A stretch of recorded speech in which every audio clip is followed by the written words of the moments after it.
This Film is Lit, the podcast where we finally settle the score on one simple question. Is the book really better than the movie? I'm Brian, and I have a film degree, so I watch the movie, but don't read the book. And I'm Katie. I have an English degree, so I do things the right way and read the book before we watch the movie. So prepare to be wowed by our expertise and charm as we dissect all of your favorite film adaptations and decide if the silver screen or the written word did it better. So turn it up, settle in, and get ready for spoilers, because this film is lit.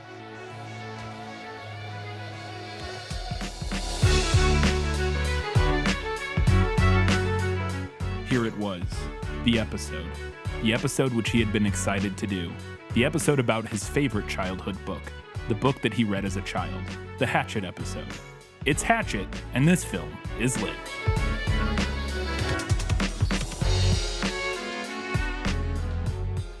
Hello and welcome back to This Film is Lit, the podcast where we talk about movies that are based on books.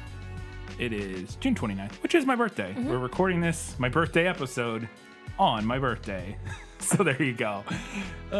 It is incredibly hot outside in many parts of the country. It's not even as hot here as it is. Not nearly as hot here as it is. And it's pretty some warm other here. Places. It's pretty warm here, but it's usually pretty warm here this time of year. So it's not unusual. Not unusual.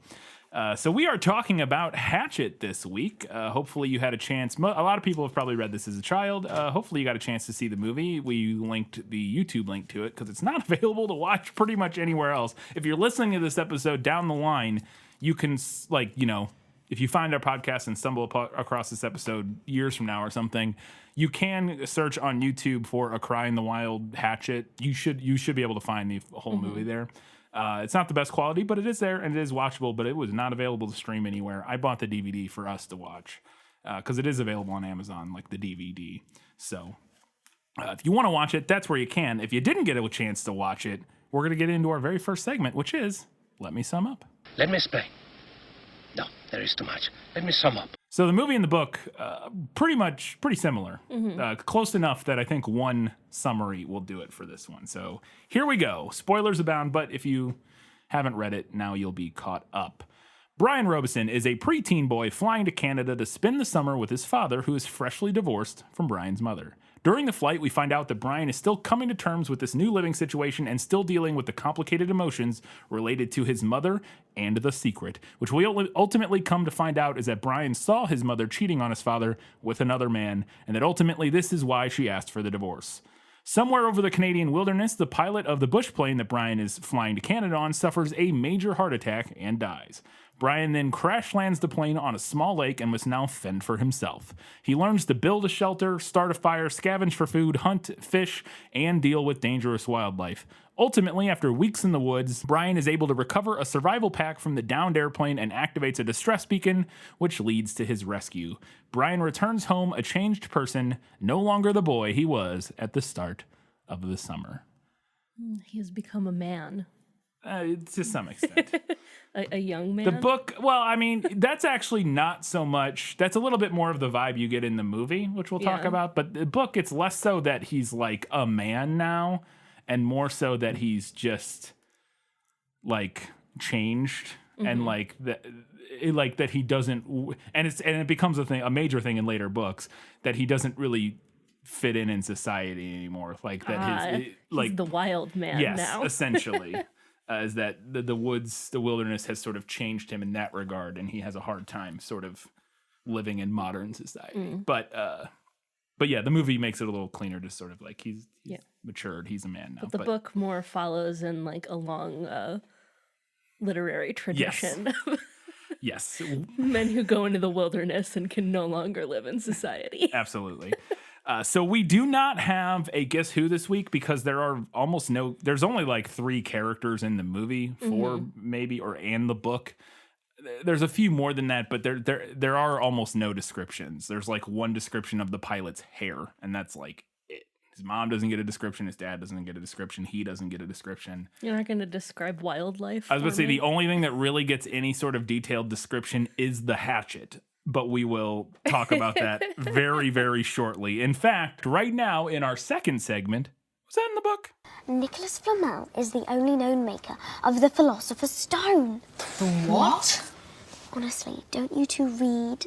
All right, so the first thing that I want to know is about the titular Hatchet. Yes. Not titular in the movie. Not titular in the movie, but for the book. For the book. He receives the hatchet as a gift from his mother in the movie. Mm-hmm. And I wanted to know if that was what happened in the book. Is it a gift from his mom? Yes, that is exactly what transpires. We get it in flashback in the movie, and we'll talk about the slight change in how things occur in the beginning. It's not major. It's basically the same. But yes, they go to they're driving to the airport, and she gives him this gift that is this little. It's a brown bag, and he opens it up, and it has this hatchet in it. And the whole scene plays out very similarly, including her like, "Oh, come on, put it on," and him kind of like, which is your next note here. The specific line where she asks him to put it on, and he's like, "Mom, I have some dignity." That line is not in the book, but he does.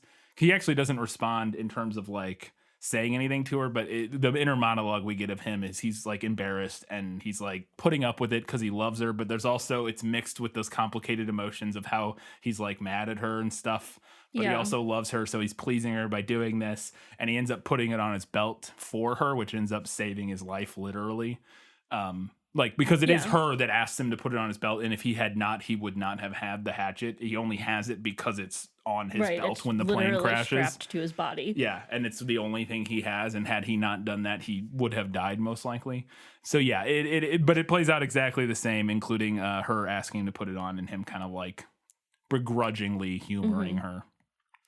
And that segues into my next question really well, actually, because at the start of the movie, before we even know that there is any kind of secret or that anything has happened with his mom in the past, you can tell that he is not thrilled to be hanging out one-on-one with his mom. Yeah. So it doesn't really seem to relate to her very well. So I was wondering if that was also something from the book.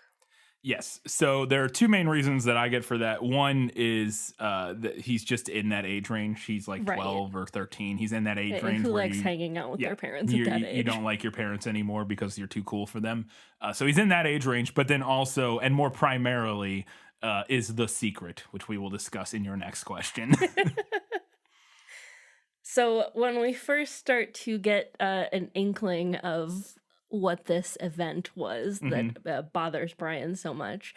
In the movie, I thought at first his mom was going to be an alcoholic. Because we see this flashback and they're like at a 4th of July party. Yeah. And she's making drinks with like a friend of hers, and she's like laughing wildly and like kind of spilling the drink. Well, they have a drink, but they're actually spraying lighter fluid on a... Are they? Yes, they're spraying lighter fluid on a grill is what they're doing. So that's regardless. Yes, you could read it either way. That scene read to me as like she was drunk, and I was like, okay, so maybe she's like drunk all the time, and this is like an issue that he has with her. But then we see later on that she has been cheating on his dad with this other guy, whose name or anything about him we never know.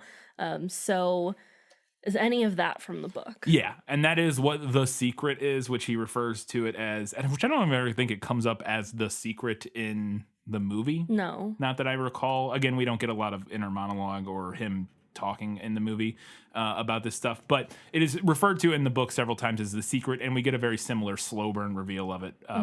But it is his mom cheating on his dad with some other guy, and it plays out similarly. He's in the book. The main difference, there's not like a party or anything. He just sees her. I think he's out shopping or something, and he sees her, and he actually calls this guy the station wagon guy because he sees her in this random station wagon with this guy. Okay. And then sees her kiss him or whatever, and is like, oh, realizes what's going on. So yeah, it's essentially the same thing. It's just a slightly different scenario where he finds out about it. Okay, so I have a quick follow-up question that's not in my notes. So he refers to it as the secret. Right. Which is the fact that his mom is cheating. This thing you're about to ask, dad. I guarantee I know what it is, and it was something that I was a little confused about, but I think I know, so go ahead. But it's not a secret, right? Because his dad knows because they're divorced. I believe it actually is a secret. Or it may not be. So here's the thing. I think it actually may be a secret. I think she asks for a divorce and the dad doesn't really know why. Oh, and so Brian knows. That was not the vibe I got from the movie. I agree. And the same thing was a little confusing in the book. Like, well, he would know by now. Right. Like, because one of the things in the book that they talk about, and it even comes up again at the very end of the book, like, but as he's going to Canada, he's like thinking about working up the courage to tell his dad this secret. And then at the end of the book, he has this, he still, even after this whole ordeal and he meets up with his dad again, he still hasn't had the courage to tell his dad this secret that he knows.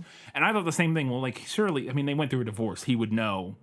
Right. Like, you would think he would know this. She would have told him. Right. And now, I think you could read that several ways. One being, maybe it is a secret and he, like, she just divorced him and he has no idea why. And Brian is, this secret he has and knows the actual answer. I think the other way you could read it, especially now as an adult reading it, is that Brian thinks it's a secret.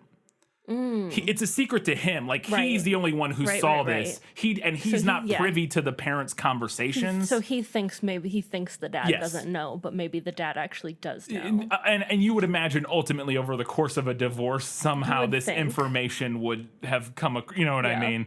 And so I think there could be actually the idea that Brian thinks of it as a secret because he doesn't know his dad knows, or who knows if he does. But like in his mind, his dad doesn't know. He knows this thing.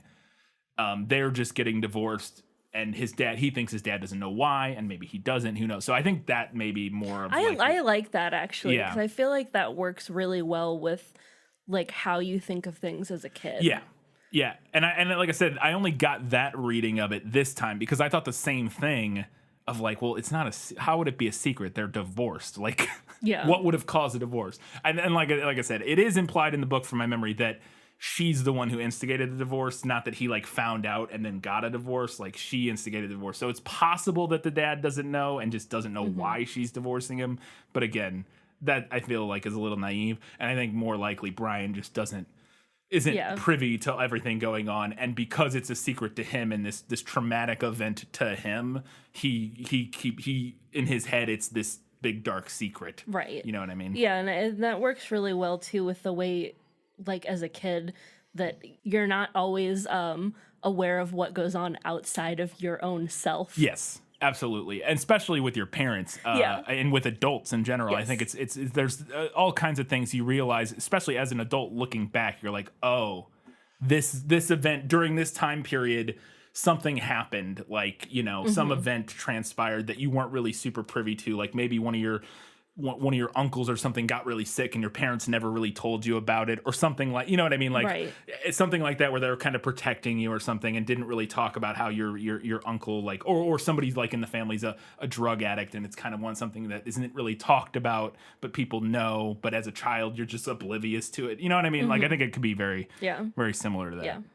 So he's in the plane, flying to meet his dad in Canada. His dad works in like an oil field or something like that. I think that is what it is in the book. But I don't remember the exact detail, but yeah. So he's in like this little 2-seater with Ned Beatty, who plays the pilot. Is Ned Beatty.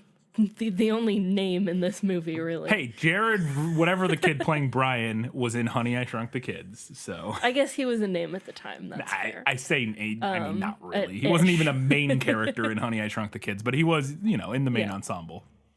And the pilot gives him like an impromptu flying lesson. Does that happen in the book? Yeah, the pilot does. And it's an interesting relationship dynamic that's captured pretty well in the movie, where at first he's kind of like gruff and standoffish, but then kind of warms up to Brian and then like is never like friendly with him, but at least he's like kind of showing him how to fly the plane, and then being, kind of can tell that like Brian's like not in the best headspace and is like, hey, let me show you how to fly the plane. Like, here, grab the controls, do this. And that is what happens in the book, which is important for, less so in the movie. It still happens in the movie, which is important for the events to transpire eventually, because he does end up flying the plane for hours. Yes. In the book, it's not clear how long it is in the movie, but. So he gives him that flying lesson, and then our pilot has a heart attack and he dies mid-flight. Yes. Which is just the worst bad luck I think you could ever have. So is that how Brian ends up alone in the wilderness, basically? It is exactly what happens. The pilot does suffer a heart attack in the plane.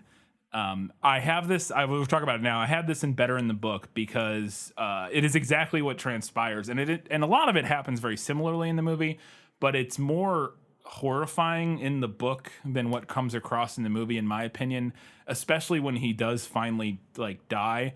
In the movie, he just sort of shakes a little bit and then like lays back and is dead. Yeah. In the book, he has a couple lines, and also the buildup is a little bit longer, but similar, where we go back and forth between flashbacks and the pilot kind of being uncomfortable, which is one of the things that I thought the movie nailed a little bit, is that we get this like the pilot's like, oh, my arm, and then we like flashback and we learn a little bit about Brian's past. And then we come back to the plane and he shows him how to fly the plane. He's like, oh, I got indigestion. And then we you know what I mean? We kind of go back and forth. And the movie does that as well a little bit, which I think really helps build, the tension in the book.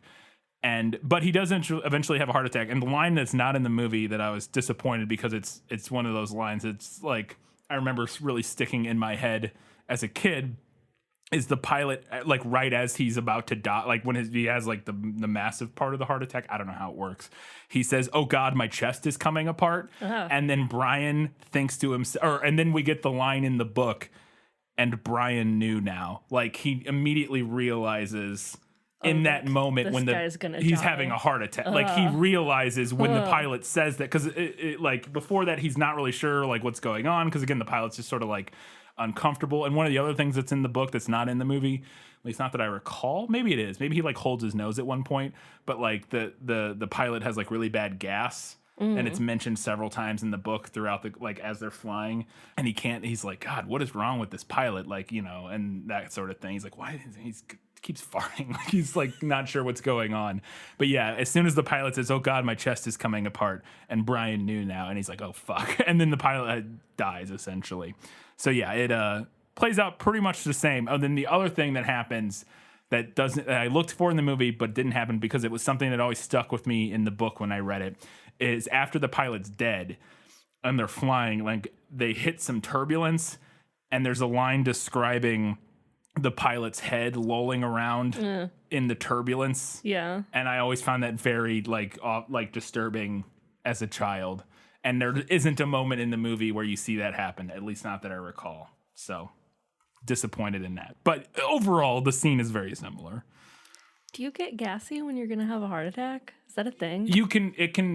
I believe, like, there are a bunch of symptoms, I believe, that can be part of having, like, a massive aortic dissection or whatever. And it can include, like, yeah.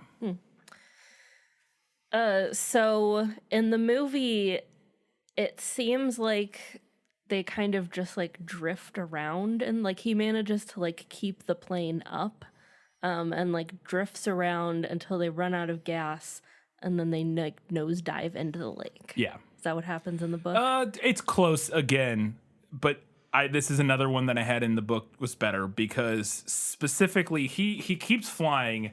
And he does so initially with the intention and the hope that, like, he'll get somewhere. Like, he'll come across a place or be able to, like, he'll find a city or something, be able to get somebody on the radar. Or initially he gets on the radio and is trying to talk to somebody, and then when he loses signal, he's like, well, I'll just keep flying. Hopefully I can get somebody, and maybe they can tell me what to do. Because he doesn't know what to do. He's just like, I'm just going to keep flying, I guess. And then eventually the plane does run out of gas. In the book, though, there's some very distinct things that happen that the movie does not capture. One of them is that when it runs out of gas, the way the sound cuts out. Like, so you hear the plane, and then it's a very vivid description of the engine stops, and then he just hears air. And it's like this very, like the thinking of that being in a plane, and then all of a sudden the motor is just gone, and you just... is like terrifying, and the movie missed out on that moment. And then the other thing he does is he's thinking, because we're in his head, we're hearing him kind of think through what he's going to do when the plane runs out of gas. He's like, all right, I gotta look for a lake. That's like the only, if I crash into trees, I'm just gonna die. He's like, the lake's like really the only chance I have. and he sees a lake, and then he's going through his head and thinking about like planes crashing in movies and stuff, and like what he might be able to do to like not die. And he's like, okay, so we're gonna go down, and that'll speed it up. Like if I nose the plane down, that'll speed it up, and then I'll do that, and that'll let us glide more. And then right before I hit the water, I gotta pull back to slow the plane down as much. Like he knows a little bit about like just enough to kind of like maybe do something. And one of the other moments that I thought is hilarious is he's running through all these scenarios in his head of different movie scenarios and things he can do. And he's like, all right, here we go. And as soon as he pushes the nose of the plane down, he immediately throws up because it like the butterflies, or, you know, like the free fall of like nosing the plane down. Drops. Yeah. And just the reality of the whole situation hits him, and he immediately just throws up. It's like relatable. Yes. And I liked that moment for the, like, you know, the best laid plans, or like the idea of like him preparing for, like, he's like going through all these things. He's like, all right, here's what we're going to do. This, and then he does the first thing, and just immediately it all goes to shit, kind of like he just throws up. I like that a lot. And the movie didn't do that. But he does this eventually the same thing. He gets it down. Barely, he clips some trees on his way down towards the lake, and then at the last minute pulls up and slows down enough, crashes in, and then is able to get out of the plane and swim to shore. Does Brian frantically eat a piece of gum and lick the wrapper, and then later on rinse the gum off in the lake and continue chewing it? He does not. He has no food with him of any sort in the book, and this was a better in the movie for me. I liked this little change. Because so they give him he has a piece of gum in his pocket that he comes across as he's going through his stuff. And I liked this change in the movie. I thought it was a good visual cue for his hunger, like for audiences, of how hungry he is, especially with him like licking the wrapper and all that sort of stuff. I thought he was going to eat it for a second. You can eat that. Yeah, I thought giving him that stick of gum which is not really food, but it's a good way. And then again, having him pull it out of the, like off the rock or whatever he had it on, and like wash it and eat it again. I thought it was a good way, again, visually, to communicate how hungry he is without him just saying, I'm hungry. I mean, obviously we can get that, just he's been out stranded in the woods, like we would get that, but I thought it was a clever way, and a way that made sense. Like he might just have a stick of gum in his pocket or something, like, sure. So I thought that was a good change, but it's not in the book. So eventually he gets the idea that he's gonna try to fish, and he initially does this by taking his hatchet and like swinging it at the water. So does he hatchet the water to try to catch a fish?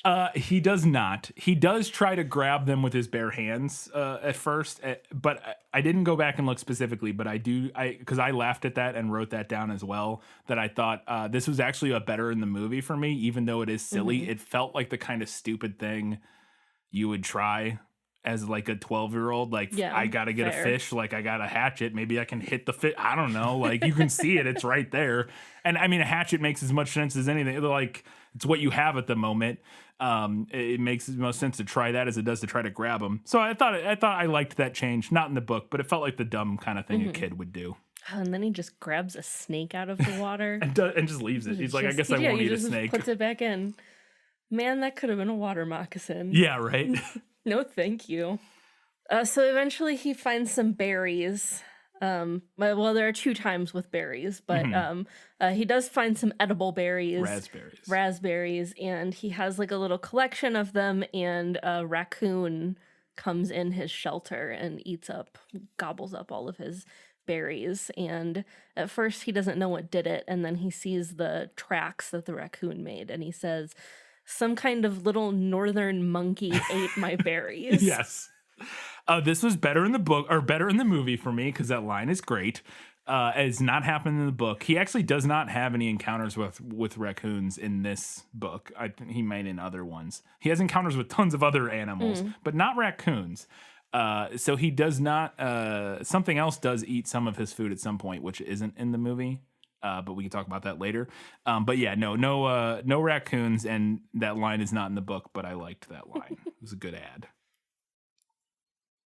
Eventually, he does get hungry enough and get up the courage to start eating grubs and worms. Yes. And the first time that we see him do this, he picks up a grub and he rolls it up in a leaf before trying to eat it. So I was curious if in the book he also rolled himself a grub joint. He does not. He does not eat any bugs in the book, in this book again. But he does. I thought that was a fun change. Again, this is a better in the movie for me. I thought this made a lot of sense, like finding grubs and eating them. I thought it was funny that he I called it. I thought it looked like he was making like sushi out of the grubs, which he actually calls them sushi in the movie later. After that first time, he does say sushi or something like that. Yeah. And it reminded me of like wrapping fish in like seaweed or something. But it's not in the book. He never tries bugs, which I thought was dumb. Like it seemed like a natural progression. That seems like, I mean, it's protein. To be fair, he finds turtle eggs in the movie, and those are his. In the book, he finds turtle eggs, and that's his early protein before he's able to like hunt or anything. So they just transpose that. Makes sense. I like because especially for the movie, not having to deal with the turtle and the turtle eggs and. Because the way he finds the turtle eggs in the book is he like hears the turtle one night, like he's sleeping, and he hears something like sliding around outside, and he's like, "What is that?" He can't tell what it is, and then he goes out and he finds this little like sand pile, and he's like, and sees tracks from the lake to the pile, and he's like, "What is that?" And like he doesn't realize what it is. He's like, and he sits there and he trying to figure out like what the heck was that? Like what was doing this?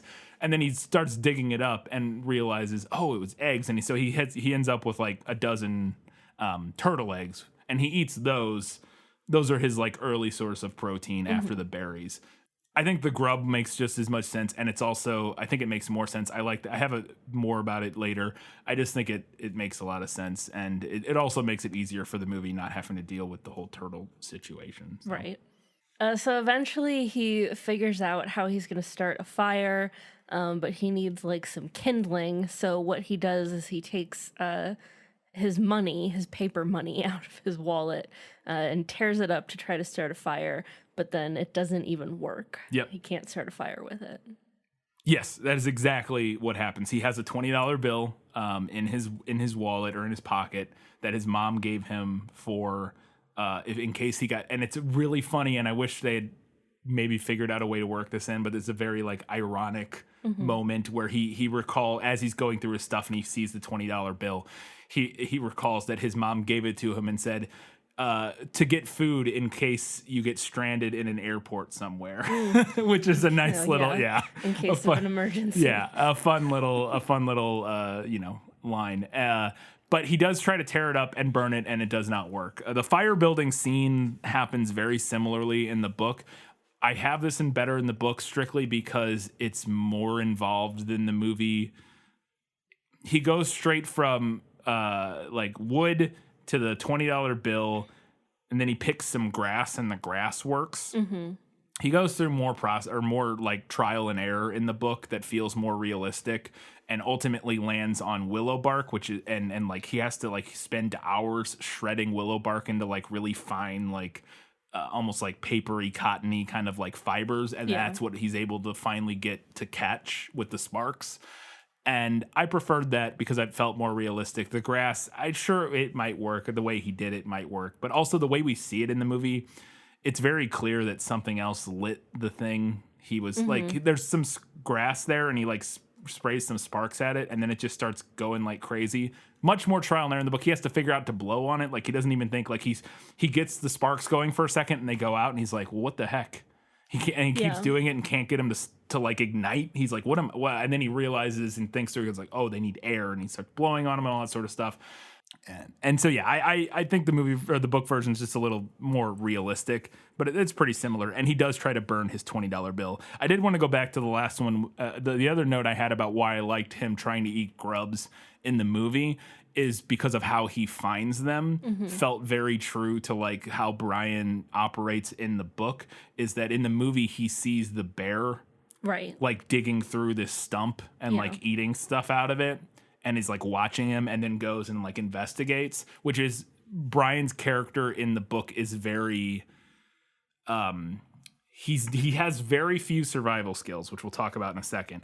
but he doesn't have like any survival training, but he's very observant and like thinks things through very like he like thinks things through very step by step and problem solves in a way that is really interesting.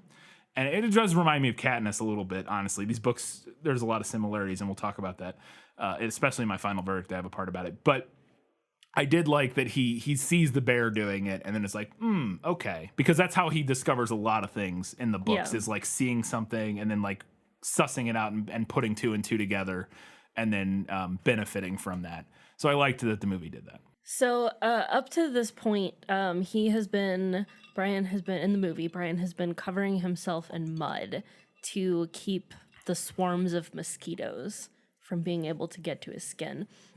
But when he is able to light the fire, of course, they don't like the smoke. And we get this great moment of him like he gets the fire lit and he realizes the mosquitoes don't like it, and he just starts yelling, "No mud! No mud! Yeah. No mud!" Yeah.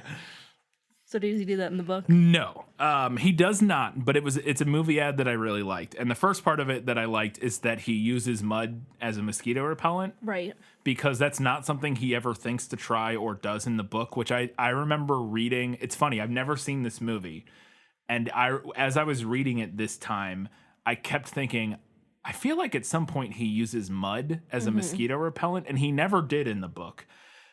And then he did it in the movie, and I was like, I've never seen this movie. I don't know why I thought that was in this book. But so I liked that ad. I thought that change made a lot of sense, and it's something I think even without any sort of survival like skills, it's something you would try, like you would think to do. Like just you'd be like, well, I could maybe mud or something I can put on my skin, and then the mosquitoes will leave me alone, because the mosquitoes are a huge issue in the book. And he doesn't have a solution for them until he's able to build a fire. Right. And so I liked the mud thing. And the second part of that I liked in the movie of that edition, specifically of him yelling "no mud" scene, is that it's one of the only scenes that really captures some of the like achievement energy that he has in the scenes throughout the book, where like something happens good and he like gets very excited about it. It doesn't happen a ton in the movie, but it happens like, I don't know, a handful of times, like a half dozen times over the course of the book, where he'll like when he first builds a fire and blah, blah, blah, these other things, where he gets really psyched up and amped up. And I liked that scene for that, kind of capturing that from the book, even though it's not a direct one-to-one scene. So you mentioned the bear, because I think when he's watching him eat the grubs, is that the first time that we meet the bear? No, and the first time we run into him is when he's getting the raspberries. Right. And that's exactly what happens in the book. And that's, spoiler, the only time we see the bear in the book is when he's getting the raspberries, he runs into the bear and has to like run away. So then we do not get what happens in the movie, which is that this bear becomes his nemesis. No. And this bear really has it out for him. And at one point they like wrestle in the lake, which seems like should have killed him. Yes. Yeah. So no, he only runs into the bear one time in the book at the raspberry. In this book, I have that very specific addendum because from my memory in the alternate universe, Brian's Winter, the bear does return. I don't know if it's the same bear, but I think it is. But in this book, he only runs into the bear that first time at the raspberry patch and runs away and then never sees it again. He has encounters with different animals. But I did not like that. This is definitely a better in the book moment for me. I didn't like, for several reasons, I did not like turning the bear into like this recurring antagonist. Yeah. Which is why they did it. I get why they did it. One, they had to get a bear. They were getting a trained bear anyways. Yes. So you might as well use it. Get your money's worth with a trained bear. Two, giving him like a recurring nemesis as opposed to like, again, in the book, which we'll discuss, it's a different animal every time that's causing him issues. Nature is the antagonist. And that's what I like about the book, and one of the reasons that I prefer the book in this regard is that it's not one asshole animal. It's just all of nature wants to murder him. Like, not really, like, but you know, like all of nature does not give a shit about him and is coming down on him. And it's not just this one bear with a grudge. Like, Right. it's, yeah. Right. And we do find out later, like, what the bear's problem was. Yes. But, like, initially when the bear started, like, the bear was, like, actively going after him. Yeah. And I was like, I was over on Google, like, are bears territorial? Yes. And they're not. And they're not even, and when, the thing we find out is that she has cubs. Right. But even then, she's never with the cubs. It Yeah, we seems don't see the cubs she's till just later. harassing him. It seems very strange. It seems unbear-like behavior, in particular for a black bear, because it's not even like a grizzly, it's not a grizzlies grizzly. are more, I believe believe, are more aggressive. aggressive, Yeah, but yeah. I don't think black bears No. are like particularly aggressive. No, I'm fairly certain that is the case. And that then I they're was not. like, they were wrestling in the lake, and I was Googling, like, can bears swim? And they can. Yes, they bears are absolutely can. overpowered. Oh, bears are terrifying nightmare demon Bears creatures. are horrifying. Oh yeah, no, it's if a bear wants to kill you, it's just gonna kill you. Like, there's very few things you can do against a bear. Like, bear mace kind of works sometimes, maybe, I think I've heard, but also not other times. Also, if you want to shoot it, you have to have a gigantic gun. Yeah. Especially grizzlies, but even like any bear. Yeah, bears are like way overpowered. Yeah. Yes, they're absolutely just gigantic killing machines. Also, like, have you ever really looked at a bear's face? They don't look like anything else. They're they're pretty just distinct. look like bears. They are pretty anyway, distinct. I'm a little bit scared of bears. Yeah. You should be. They're scary creatures.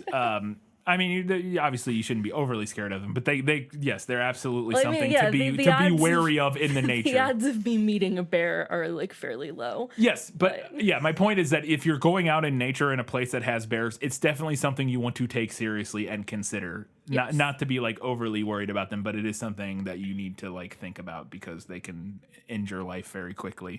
But yeah, I did not like the movies turning the bear into an antagonist. Mm-hmm. For, like I said, the primary reason is I think it loses some of the thematic messaging of it not being like a man versus bear. It's man versus nature. Right. And so in the book we get many manifestations of nature. It's not just one right. creature. And I think a bear as stand-in for nature like could work, but I don't know that it works necessarily here. Yeah. I think it could work, but I also think it also, which I think is something Gary Paulson maybe was probably pretty distinctly conscious of in this book by using different animals and stuff. Every time he runs into hardships, it's never just a bear over and over again or a wolf or whatever, is because you can run into like demonizing and like specific creatures, like how Jaws turned sharks into like this hated, terrifying thing that everybody, was scared of. And like, I don't know if it led to like over harvesting or killing of sharks or anything like that, but it wouldn't surprise me. And so like you can turn through media, through fiction, you can turn a specific animal into like a caricatured, like horrifying thing in a way that is detrimental to that species of animal. Among other things. And so I think Gary Paulson, who is a big nature guy, like he lives out in the middle of nowhere, he does the Iditarod, like he loves animals. He's a big nature guy. I think he was probably conscious. I would be surprised if he wasn't conscious of the of that and was very intentionally not making it like, ooh, this bear wants to kill him. Yeah. And more so like nature does not care about you're in nature's fucking you're in nature's house now. This is where they run, like. And a lot of the encounters with the animals are things that he does something stupidly. And it's a recurring theme in the book that doesn't come across in the movie very well about the mistakes he makes. And a lot of the encounters with animals, specifically the skunk and the porcupine and other things, there are mistakes that he made, less so any sort of nefarious intent or intention to harm him by the animal. It's more of him reacting in a way that causes issues. That's like the opposite of what we get in the movie, where like in the movie it seems the bear's like hunting. It seems like the bear just really hates him. Yeah. And I think that does really run antithetical to a lot of what Gary Paulson would want to come across about just nature in general, but specifically like animals like bears or wolves or whatever. So we get a lot of flashbacks in this movie, detailing what went down with his parents. And one thing that I was really curious about, we see in a flashback in the movie, we see his dad packing up his truck and leaving, at which point Brian gets so angry that he punches out a window, punches his fist right through a pane of glass. Does that happen in the book? It does not happen, the punching the window. This particular moment where he punches the window in the flashback after he has been attacked by he's been his fort's been destroyed. Something has happened and he's like storming through the woods angry. Yeah. And he like punches a tree and cuts his arm. Yeah. And so I really liked the movie paralleling the injury that he suffers in the woods to this injury pre-wilderness back during this emotional turmoil time. I liked that parallel and the parallel in his rage in the woods with this rage he had at the circumstances with his parents back home. Mm-hmm. I really liked that. Doesn't happen in the book at all. I'll talk more about this later because the specific parallel of the injuries was really the only part of this that I liked, and the way they change this scene where he's injured. It's very different in the book, and we'll talk about it shortly.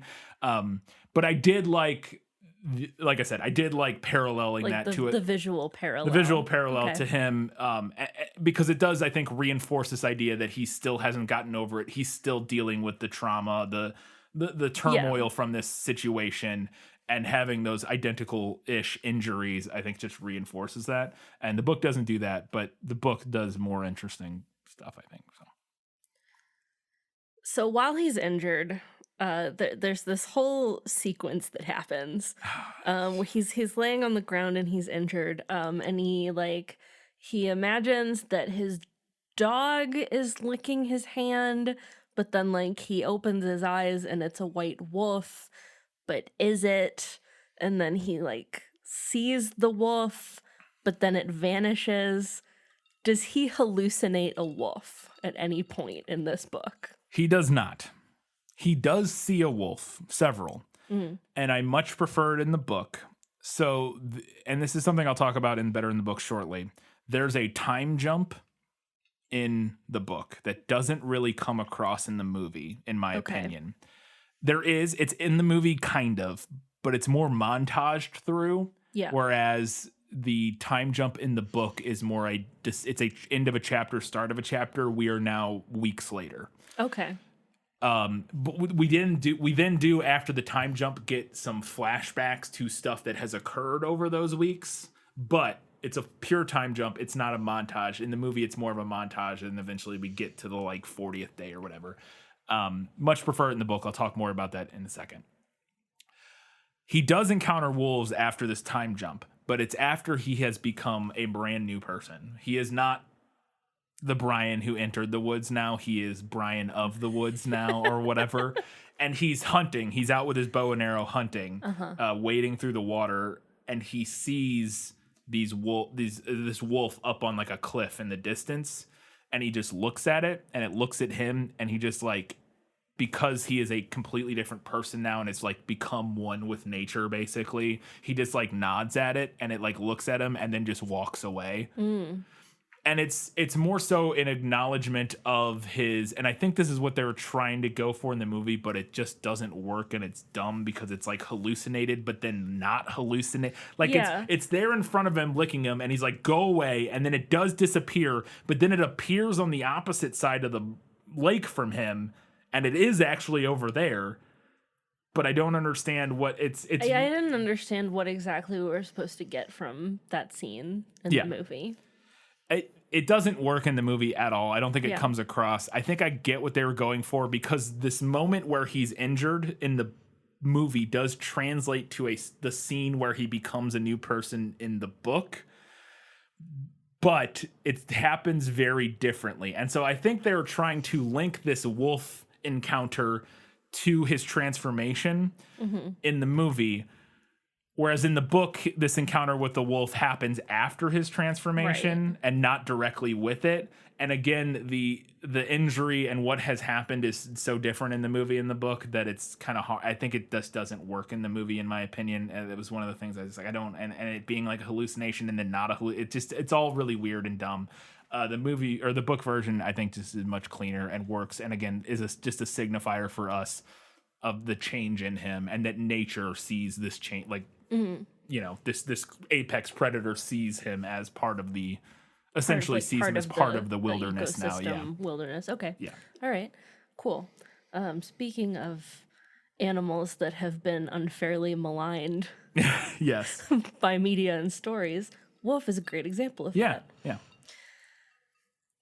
So Brian has we're like further in now, and he has become more like one with nature. This at this point now, this is after the transformation in the movie as well. So he's become one with the wilderness, and we see in the movie that he has built himself a drum. Yeah. Does he build himself a drum in the book? He does not, and I'm still not convinced that he had built himself a drum in the movie. I saw what you're talking about, and it definitely looks like it could be a drum. He is drumming on it, but it also looked to me like it could just be a log with a piece of like leather over it that he like maybe uses as a table, and he just happens to be drumming, because it didn't, at least in my memory, I didn't think it sounded like a drum, but maybe it did. I don't know. Okay. I mean, to me, it just looked like a drum because like it has the piece of leather over it. Right. Where did he get that? Yes, but he has not, and he doesn't in the book kill anything that would provide leather. Yeah. He might kill a rabbit or something, squirrels or something at some point, but also, that's like, not a big enough piece of hide. How would you know how to make that any? Yes, I agree. That doesn't So yes, no. There's no anything that resembles a drum. He doesn't in this one. Again, in future books, he does eventually kill large enough animals and does like tan leather and stuff. From my memory, in some of the later ones, and make clothes and stuff out of it. But in this one, no, he doesn't have a drum. He's never kills an animal and make anything out of leather. None of that happens. And whatever that thing was, it's whether it be a stool or a drum that he was, or whatever, it's not in the book. Okay, so no drum. God, we got to that scene in the movie, and I was like, oh God. This is going to be some kind of like half-baked Native American. No, it doesn't really go anywhere. It doesn't go anywhere, but like the visual of it for me was like, God, jeez. That's fair. So then shortly after that, his nemesis returns. Yes. The bear comes back, and he has a firefight with the bear. He grabs up his fire at the end of a big stick, and he's like swinging it at the bear, and then he spears the bear, and the bear dies. Yeah. But none of that is in the book. None of that's in the book. He does not have a fight with a bear. He has a big encounter with an animal that I think this is the rough analogy for, or like, okay, kind of. The book and the movie are very similar for the first 45 minutes, like beat for beat ish. And then right around the time where the big like transformation happens, things diverge pretty significantly. Okay. I don't want to say significantly, but in terms of the like things he encounters, the movie goes a completely different direction because the bear keeps coming back, and we get other stuff in the book. So yeah, no fight with the bear here. Doesn't kill it. Okay, so I know this next thing is not in the book. Yeah. Based on what we've been discussing, but I just want to bring this up. Yeah. Because so we don't know at this point. Now he's killed the bear, and we still don't know why this bear seems to have it out for him. Right. But then he sees these two bear cubs. And I'm like, you killed a mother bear. That is what you did, and I shan't forgive you for it. Yes. And then he leaves them two fish. He's like, the Cubs, yeah. He's like, he feels responsible, I guess. So he catches 2 fish and he leaves them for these bear cubs and they eat them. And then immediately afterwards, he sees them like eating the grubs and he's like, they're fine. They're fine. You two don't need me. Yeah. Even though like they probably do because they're cubs. Yeah.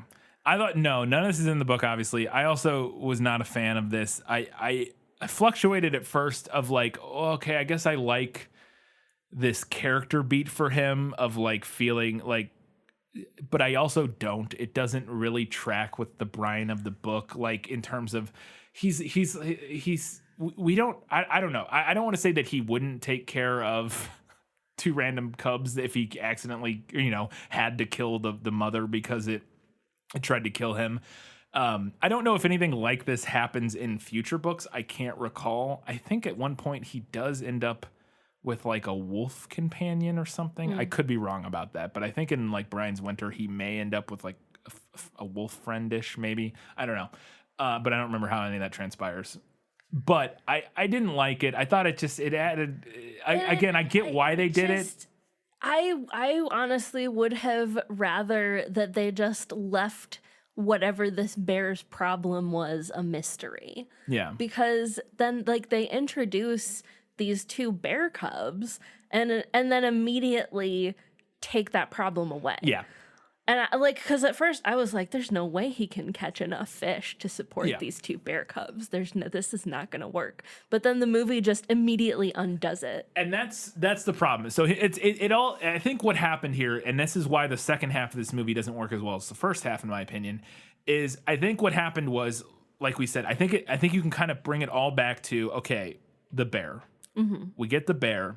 Now we got to use the bear. Right. All right. So we got to keep having the bears get and just character. for movie narrative purposes, having a recurring villain feels more, traditional kind of thing. So then they're like, all right, so we have to have the bear keep coming back. So then we're gonna have him kill the bear, but then and they could have just resolved it there. But then they were like, oh, but then what if we give him a character beat? I'm sure somebody at the writer's room was like, what if we give him a character beat where, or not even a character beat. I think it even is an interesting idea. If once you get to the point where the bear is this recurring character that they want him to eventually kill, I wouldn't be surprised if like Gary Paulson or somebody was like, okay, but then we need to reinforce the idea that killing something in nature, especially something like a bear, isn't like just a thing you can just, it's not just like consequences. There are consequences. Yeah. There's repercussions. Yes. You're affecting the environment that you're in a way that you don't fully grasp at the time. And now obviously it's a little more complicated in the movie, but I think even then it works of like, even because the bear was like attacking him. It's not like he, went out hunting for a bear. Like the bear was attacking him. But I think even then it still works that like somebody was like, okay, we still want to get the message that like there are, even in a survival situation, even if you're killing something because it's trying to kill you, things are complicated. Things are messy. It's not as simple as, oh, the bear was trying to kill me, killed it, done. Oh, surprise, it has cubs. I think there's an interesting like idea there of the sort of circle of life. It's an interesting idea. But then I agree that the movie just like, we don't want to deal with this. Oh, look, they're eating grubs. They're fine. Like the movie didn't want to actually follow that the rest of the way and figure out what to do with it. So they're just like, Andy, and he's like, we'll just have him go, oh, look, they're eating grubs. I'm sure they're fine now. No, those 2 bear cubs died. Most likely. I hope you feel good about it, you mulleted bastard. So eventually the plane, which sank in the lake when he crash landed it, but eventually the plane like resurfaces. He sees it sticking out of the water. So he's like, I'm going to go see if I can get into there. The survival pack. Get the survival pack. Yeah. But when he goes in, he sees the horrifying wormy corpse of the pilot. Do we get that in the book? Yes. I have this in Better in the Book. It's a combination Better in the Book and the movie nailed it because, in my opinion, what's described in the book is a little bit creepier than what we get in the movie, but the movie version is still creepy and all, like the movie version captures it mostly. The slight change is that in the book, it's been almost 2 months, and the fish he's a skeleton. He's Yeah. like he's a skeleton fish with would like go to town a on bit of him. chunks of flesh hanging off his bones. So it's like a creepy skeleton with meat on its bones, as opposed to like mostly just the dude with Yeah. like his eyeball eaten or something. Yeah. I think they're both creepy in their own way. It's not a major difference, but I think the book, like having that skeleton, is slightly creepier than the movie. But it's pretty close. Shoot, I think I'd rather run into a skeleton than a corpse. I guess that's fair. Yeah. I mean, I could see it argued either way, honestly, because Yeah. some people might be like, I'd actually rather see the skeleton. Yeah. But in the book, it's a skeleton that is like he's still juicy. Like it's not Ew. Gross. it's not that's from the Mummy. It's when they find I know. Ema. Okay. Yeah. Yeah. But it's not like just a skeleton, because I agree if it was, but like it's a skeleton with like, some stuff on it still, which is and maybe arguably worse than like just a body. I don't know. Either way. But he does get the rescue pack, and he finds the radio. He turns on the distress beacon, which I did not get initially. I thought he just like set the radio aside. I was like, what are you doing? You need to use that. But he does the distress beacon, and a rescue pilot shows up. Another guy flies in and lands, and Brian asks if he wants something to eat. Does he ask the rescue pilot if he wants something to eat in the book? Yes, he does. That was a note that I was specifically looking out for in the movie, because I like that a lot in the book. The exact same thing happens. He gets the pack. He finds the transmitter. In the book, he thinks it doesn't work. And I guess you could read the same thing in the movie. Mm-hmm. Like in the book, he like messes with it and is like, man, it seems like it's dead. Or like, because he flips the switch or something and doesn't make any noise or do anything. And he's like, I guess the water got to it or something like that. So he just sets it aside. But it is active, and that's ultimately what saves him. But he decides to have a feast because he's got all this food now, and he's like, all right, I gotta ration this out, but I'm gonna have a feast tonight because I got all this food. And he pulls out like potatoes and beef or whatever. And then the pilot shows up and lands, and he's literally sitting there with his food, and the pilot pulls up on the plane and he says, "My name's Brian Robeson. You want something to eat?" And that's the exact line from the book. So yeah, that is exactly what happens, and I was glad that the movie kept that, because I like that moment. All right, so Brian then returns to society. We see him in the grocery store, and then it's Thanksgiving. He's wearing a black turtleneck. He's got his mullet. He looks like The Rock in that one picture. And then he has a nice... He looks exactly like The Rock in that one picture. Exactly like The Rock. Wild. All he's missing is the chain and the fanny pack. We don't get a shot of waist down, so he could be wearing a fanny pack down there. Yeah. Does he have a nice Thanksgiving dinner with his mother's lover in the book? He does not, and this was actually a better in the movie change for me. We get a little epilogue that's like 3 pages, very short epilogue in the book after he gets rescued. And it discusses the relationship that he, like, for a week after he's found, he thinks, like, oh, maybe my parents will get back together, because everybody's just so happy he's alive, and like that energy for a week or so, they're like all together, and he's like, maybe, and then ultimately they just split back up and that sort of thing. And he does mention that she keeps dating station wagon guy. But he never discusses in the epilogue whether like what his interaction with that guy is like now or anything. And I did like the movie's change of having the part of his growth be that he's able to get past that and be a little bit more of an adult and handle this situation, as they have dinner together in a more mature way. Yeah. I liked that change. It's not so, like I said, it's not really anything that's addressed. And in fact, the book, you would get the vibe that it's actually, because he still calls him the station wagon guy and not like a name or anything like that, or even just something as simple as like my mom's boyfriend or anything. I think there's an implication in the book that he still harbors those resentments. Like he's not quite over it. And I did like the movie kind of giving him a more resolved sort of character growth moment with his mom and with her boyfriend, that sort of thing. So my last question, I thought I was all out of questions, but then the movie, right before the end credits roll, we popped back to the wilderness, and we see the tree where he carved the word home on it, and we see his hatchet sticking in the side of that tree right by it. Did he leave his hatchet behind in the wilderness? In the book, no. At least we don't know.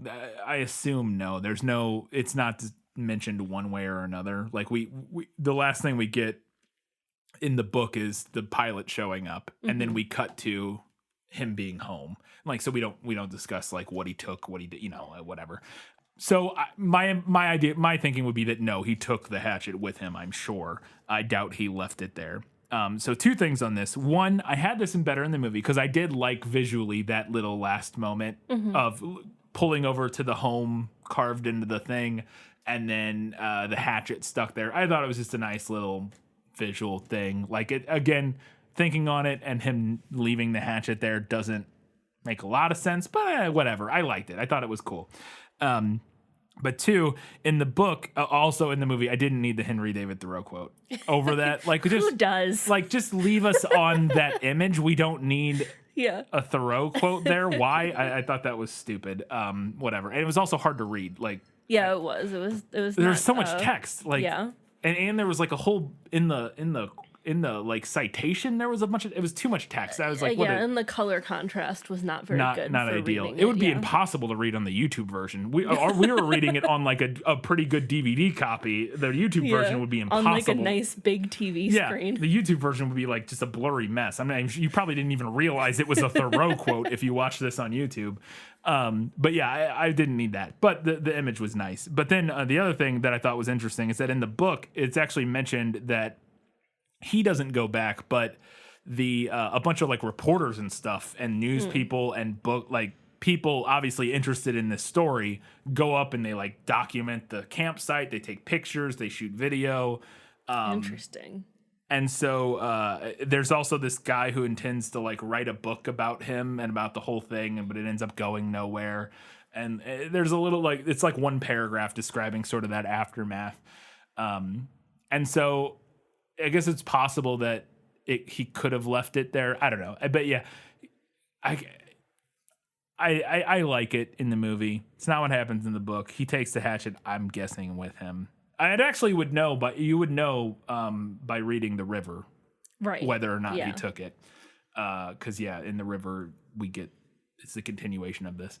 But I think he probably took it with him. Would be my guess. I mean, I don't want him to be without his hatchet. What if something else happens? Yeah.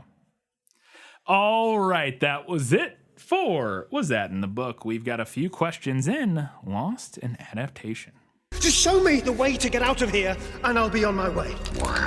Is it lost? Yes, and I want to get unlost as soon as possible. So I've got a couple kind of big questions here. Yeah.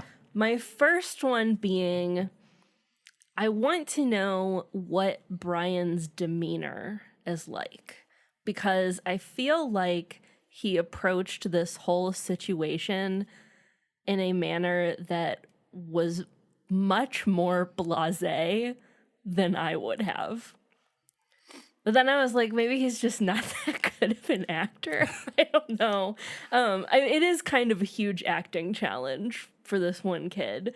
But I just feel like he was very like blasé about the whole thing in the movie. So this is definitely a major weakness of the film. One of my big weaknesses of the film. And it's something I noticed too and made a note of very early on of how his demeanor and how he was reacting to the situation did not match the book. Not that I think they capture some quirks of his personality in that he does have kind of a fun, like an odd sense of humor at times, that I think that's what they took and like cranked up to 11 and turned him into like this. He's just sort of like, seems like he's having a grand old time surviving in the wilderness. Yeah, sometimes it really does seem like that in the movie. And in the book, even up until there are moments of victory and success and like happiness while he's surviving, but they are deeply fleeting and marked and scarce, and in fact most of the time he's miserable. And like I said, I think it's a big weakness of the film, and it reminded me of the Hunger Games. What we discussed in the Hunger Games episode is that I think this movie lacks the desperation and the despair and the brutality of the book in the same way that the Hunger Games did. I will say this book isn't as brutal as the Hunger Games. Like it's not quite as brutal as the Hunger Games. But the movie didn't, even still, the movie didn't come close to matching, again, the despair and the darkness that Brian goes through while surviving in the wilderness by himself as a 12-year-old. My guess is that they wanted this to be like a fun adventure movie for kids. Right. And less so the coming of age gritty tale that the book is. I say gritty. It's not like overly gritty. Again, it's not but for a kid's book. For a kid's book, which this is. This is not even YA. This is literally like a children's book. I just think they decided, let's make it much more of a fun adventure movie. And so he's going to be having a lot more, like his demeanor is going to be a lot more positive. He's going to be having a lot more fun than what he is in the book. Mm-hmm. And I think that's to the detriment of the story. Because his demeanor was so positive Yeah. at some points. Like there was absolutely none of what I would have been doing in that situation, which is crying and having panic attacks. Which happens all the time in the book. Yeah, because it would. There's like...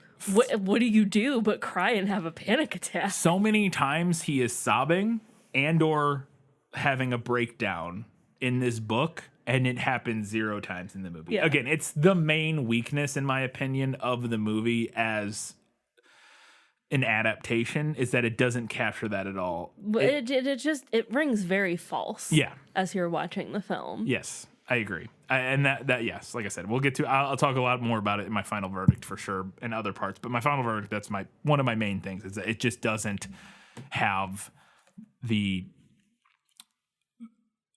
doesn't capture the gravity of the situation and what this kid is going through in a way that feels at all realistic in the movie. All right, so I had this question, and I kept thinking that the movie was going to give me a reason to delete this question, but it never did. So, is there a reason that Brian does not put any energy into trying to light a big fire on high ground so that someone will see the smoke? Because I feel like that would be the first thing I tried. I'd be like, okay, I'm going to get up, I'm going to climb up as high as I can go, and I'm going to try to light a big-ass fire. Someone will see the smoke.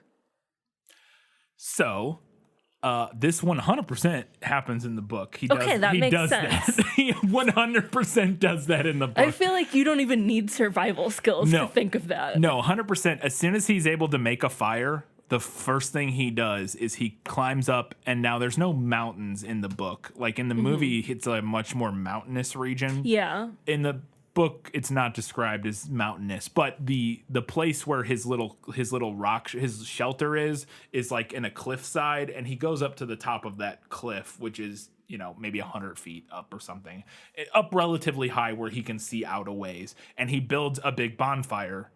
Yeah. Or he doesn't light it. He builds a big bonfire and leaves it there, and is like, if I ever hear a plane, I'm lighting this fire. Yeah. It's a signal of a plane. 100% he does that in the book. It's definitely a note I had for better in the book. I'll talk about it here. That's the big thing. This is the big catalyst, is actually this event, the failed signal fire. So in the movie, he gets attacked by the bear, and then he's angry, or his stuff all gets I think he gets attacked by the bear, and his shelter gets destroyed or something. Yeah. Or is it the raccoon? It's not the raccoon eating his berries. Or is it when there's the storm? It's before the storm. The storm's at the very end. It's the bear does something, and that's why it's confusing to me, is because it's so different than what happens in the book. I'm having a hard time placing when that, like the moment in the movie where he cuts his arm in the woods and then lays there and the wolf licks him. Like that's the transformation moment. Happens completely differently in the book. And what happens in the book is he's literally out hunting, and he doesn't realize he hears a plane, and then by the time he realizes, he's like, oh shit, that's a plane, and he runs back to light his fire, and he doesn't get there in time. Oh, okay. And he gets it lit, but the plane is gone. Yeah. And that's the event that catalyzes his transformation. Okay. That's the big moment. And we'll talk about more of that very shortly here. I think it's really dumb of the movie to have left that out. It's such a pivotal moment in the book. Like I said, it's the moment that changes him. And we'll talk about why and what happens with that event here. Like I said, better in the book in just a second. But I don't know why the movie would have left that out. Well, to not have him try that at all, to me, it's such a no-brainer that the whole entire movie, I was like, why isn't he trying to light a signal fire? Yeah. Like, it was so distracting. Yes. It is distracting, and it's dumb because it's something he does in the book. So... Okay, so my next giant nitpick with this movie was that I felt like Brian very suddenly got very adept at survival. So I want to know, what his progression was like in the book. Because in the movie, I felt like he went from 0 survival skills to, making his own tools. And... obviously, I've never read this book. I knew what the premise was, and I always thought that in the book he must have been he must have been a Boy Scout or had some kind of initial knowledge or skill set in order to be able to survive by himself in the Canadian wilderness for however long. I don't know, he builds a bow and arrow, and I feel like that's something that you can't teach yourself without prior knowledge. So... I got a lot to say about this. The bow and arrow thing is handled very similarly in the book, including the first one breaking, but it's a part that I always had the toughest time buying because as a kid, I tried to make bows and arrows. Didn't we all? It's impossible. Yeah. It's borderline impossible. So specifically the bow and arrow thing, I agree, even in the book, because that whole situation plays out similarly. He just makes a bow. His first one does fail, disastrously, but eventually he makes a bow that works in the book. Spear, I can swallow. Yes. Bow and arrow, no. And so you are correct. He actually does not have, he was not a Boy Scout. In the book, his mom says, oh, look at my little scout. But when he puts the hatchet on his waist, she has a line about oh, look at you, a little scout, my little scout, or something like that. But he never, in the book, he never recalls information from scouting or anything. We never get him being oh, I remember when we went camp, none of his information, none of his survival comes from any previous knowledge with surviving, or with camping or anything like that. The only thing that we get in the book is that he has a vague memory of watching a TV show where they put a bunch of military pilots in a survival situation, basically a survival TV show. And he recalls a couple things they did about they were in the desert, I think, and he's oh, they dug a hole and put a tarp over it to collect water, and he recalls a few things they did for survival stuff, and some of that is useful to him in terms of food and stuff, but in general he has no survival skills. In the book, I think it works specifically because we get to listen through to him. And this is the thing I mentioned earlier, think through the problems. Right. And the way he thinks through problems is super practical, but also very ignorant of any actual, if you were a person who knew stuff about survival, you would read this. And as he's going through these, problems he's having, you'd be no, it's obvious, do this. And he's not doing the obvious survival thing, but he works through these problems in a way that are like I said, super practical, but are not grounded in anything in any knowledge that he has other than just problem solving. And I actually think that's really interesting. And one of the things I loved about the book as a kid is that I think it really goes a long way in delivering the message about the thing that saves him isn't having this knowledge, this survival knowledge. He doesn't survive because he was a Boy Scout who knows what berries to eat and knows, how to make a trap or make, all that sort of stuff. He doesn't survive because of those things. He survives because of two very specific things, which is like his mindset and his problem solving. Like, that's what it is. And we get to go along on this ride of watching him solve problems from a complete layman's perspective. And I think it's really interesting. Yeah, I think that is interesting because that's like theoretically something that everyone could do. Yes, and I think it's why kids like this book so much. And it's one of the reasons I liked it, even though I was a Boy Scout and I knew some stuff, like I did have a little bit of like training, quote unquote, in some sort of, like how to make a fire and all that kind of stuff. A base knowledge. Yeah, of some of that stuff. But I think it's really interesting. I think kids like it because you can easily to put yourself in that situation and just be like, yeah, he doesn't know what he's doing. Mm-hmm. But it's about his mindset, and we'll talk about that in a second here and better in the book, and about where that mindset comes from. But also, like I said, just his problem solving and thinking through problems step by step, trying to like bring himself back. Like, okay, what is the problem here? It's okay. This is the problem. What do I know about this problem? Like when he's starting the fire, like, okay. And like, it's a very explicit moment in the book where he's like, I can't get this fire to start. I have sparks and I have wood. Why can't I get the sparks to light the wood? And he's like, what does fire need? And he's like, fuel, wood. He goes, okay, well, but at the beginning, maybe it needs, like finer fuels, because the sparks obviously aren't going to light like sticks on fire. Mm-hmm. And then he's like, and it's still not working. He's like, okay, what else does it need? And I don't remember the exact thing that triggers this for him, but he realizes, it needs air. Yeah. Fire needs air. And he's like, I can blow on it. And then like, so, he goes through this process with all of these problems of just thinking through them, bringing them down to like their base components, trying to figure out what the problem is and then solving that. And I really like that. And the movie doesn't really capture that. Yeah. I don't think that translates in the movie. It would be hard to because without a voiceover, without him just talking out loud the whole time, it would be tough to do. I mean, I don't think the movie showed enough of him being like intermediate, I guess. It just seemed like he went from an absolute dunce to like being pretty good at it. It also did that without the time jump that we get in the book, which that works in the book, and I'll talk about it in a second. I'm slow playing it, but I do love the books because this book, I realized on this reading, is another movie that exists already. It's just beat for beat, moment for moment, a movie that exists already. Are you going to talk about it later? Yes, I am. I'm not just going to throw that out there and not talk about it later.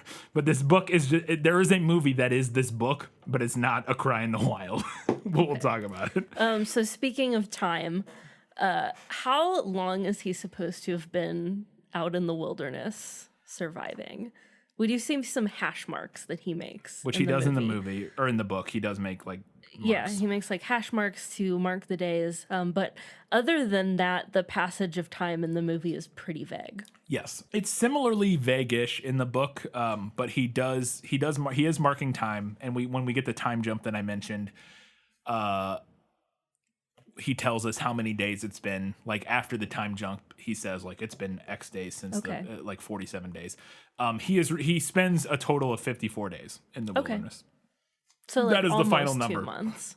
Like I said, it's much easier to track in the book because we hear him thinking about it. I think it's a slight weakness in the movie because they kind of just do like that weird montage-y thing, and they don't do the time jump in the way that the book does. But we'll talk about that here in just a second in Better in the Book. You like to read? Oh, yes. I love to read. What do you like to read? Everything. Let's talk about the repetition. So in the prequel episode, we talked about a review that had like 450 likes. It was like the top rated review on Goodreads. Mm-hmm. That was gave this book 1 star and was very critical of the repetitious nature of the writing. So first, I'll say this, that kind of falls off towards the middle / not even after the first third of the book. That, in my opinion, maybe I got used to it, but I felt like it just I think it just dropped off. I did notice what they were talking about in the first few chapters. So one, it kind of falls off. Two, I think it's very intentional, and I like it because I think it's specifically something that Gary Paulson uses in relation to. It's used primarily to accentuate Brian's thought process. Even though this is in third person, like it's not like it is like he did this, he did that, blah blah blah. But it is accentuating Brian's thought process, and I think it's really meant to mimic the way we mull things over in our mind. And in particular, something we did a lot when we like the way that kids think. I'll find a section here and read a little bit of it, just to kind of illustrate what the person was talking about and why, and where I'm coming from in terms of like why I think it's intentional. So this is, this is when the pilot dies, basically. This is like as he's dying. The pilot had been talking just a moment ago, complaining of the pain. He had been talking. Then the jolts had come. The jolts that took the pilot back had come, and now Brian sat there, and there was a strange feeling of silence in the thrumming roar of the engine, a strange feeling of silence and being alone. Brian was stopped. He was stopped. Inside, he was stopped. He could not think past what he saw, what he felt. All was stopped. The very core of him, the very center of Brian Robeson, was stopped and stricken with a white flash of horror, a terror so intense that his breathing, his thinking, and nearly his heart had stopped. Stopped. Seconds passed, seconds that became all of his life, and he began to know that what he was seeing, began to understand what he saw, and what was worse, so much worse, that he wanted to make his mind freeze again. He was sitting in a bush plane roaring 7,000 feet above the northern wilderness with a pilot who had suffered a massive heart attack and who was either dead or in something close to a coma. He was alone. In the roaring plane with no pilot, he was alone. Alone. So, it's very repetitive. Yes. But again, that's clearly on purpose. Yes, very clearly on purpose to illustrate the racing thoughts of this 12-year-old. Actually, I thought that was a really interesting passage that you read. It reminds me of having a panic attack. Yeah. Because, and now obviously a panic attack, that's something that is different for different people. Right. When I experience a panic attack, a lot of it is feeling stuck in the same thought, and even if I can get out of that thought, I get stuck in the next thought. Yep. And to me, that sounded like a lot like how that feels. Let me read another quick one because I think this will reinforce that even more. This is before what we just read. This is like 10 pages before. Okay. This is like the second page of the book. This is in the plane. Now Brian sat looking out the window with the roar thundering through his ears and tried to catalog what had led up to his taking this flight. The thinking started. Always it started with a single word. Divorce. It was an ugly word, he thought. A tearing, ugly word that meant fights and yelling. Lawyers. God, he thought, how he hated lawyers who sat with their comfortable smiles and tried to explain to him in legal terms how all that he lived in was coming apart. And the breaking and shattering of all of the solid things. His home, his life, all the solid things. Divorce. A breaking word. An ugly word. Divorce. Secrets. No, not secrets so much as just the secret. What he knew and had not told anybody. What he knew about his mother that had caused the divorce. What he knew. The secret. Divorce. The secret. Brian felt his eyes beginning to burn and knew there would be tears. He had cried for a time, but that was gone now. He didn't cry now. Instead, his eyes burned and tears came, the seeping tears that burned, but he didn't cry. He wiped his eyes with a finger and looked at the pilot out of the corner of his eye to make sure he hadn't noticed the burning and tears. So again, lots of repetitive words, but it feels, it's very clearly intentional. And it's like the fact that 450 people liked that and was like, and again, the rest of the book doesn't do that in the same way. Like once he's in the wilderness and surviving, it doesn't do this. Like he's not in his own head in the same way. Like right, he can't be. Yeah, he can't be. And so it's blown away by that review and how hard you can miss the point. Like I just Also, what was it? What page were you just on? 2 and 3. 2 and 3. The thinking started. Yeah. That's a hell of a line. Yeah. The thinking started. That's too relatable of a line. Yep.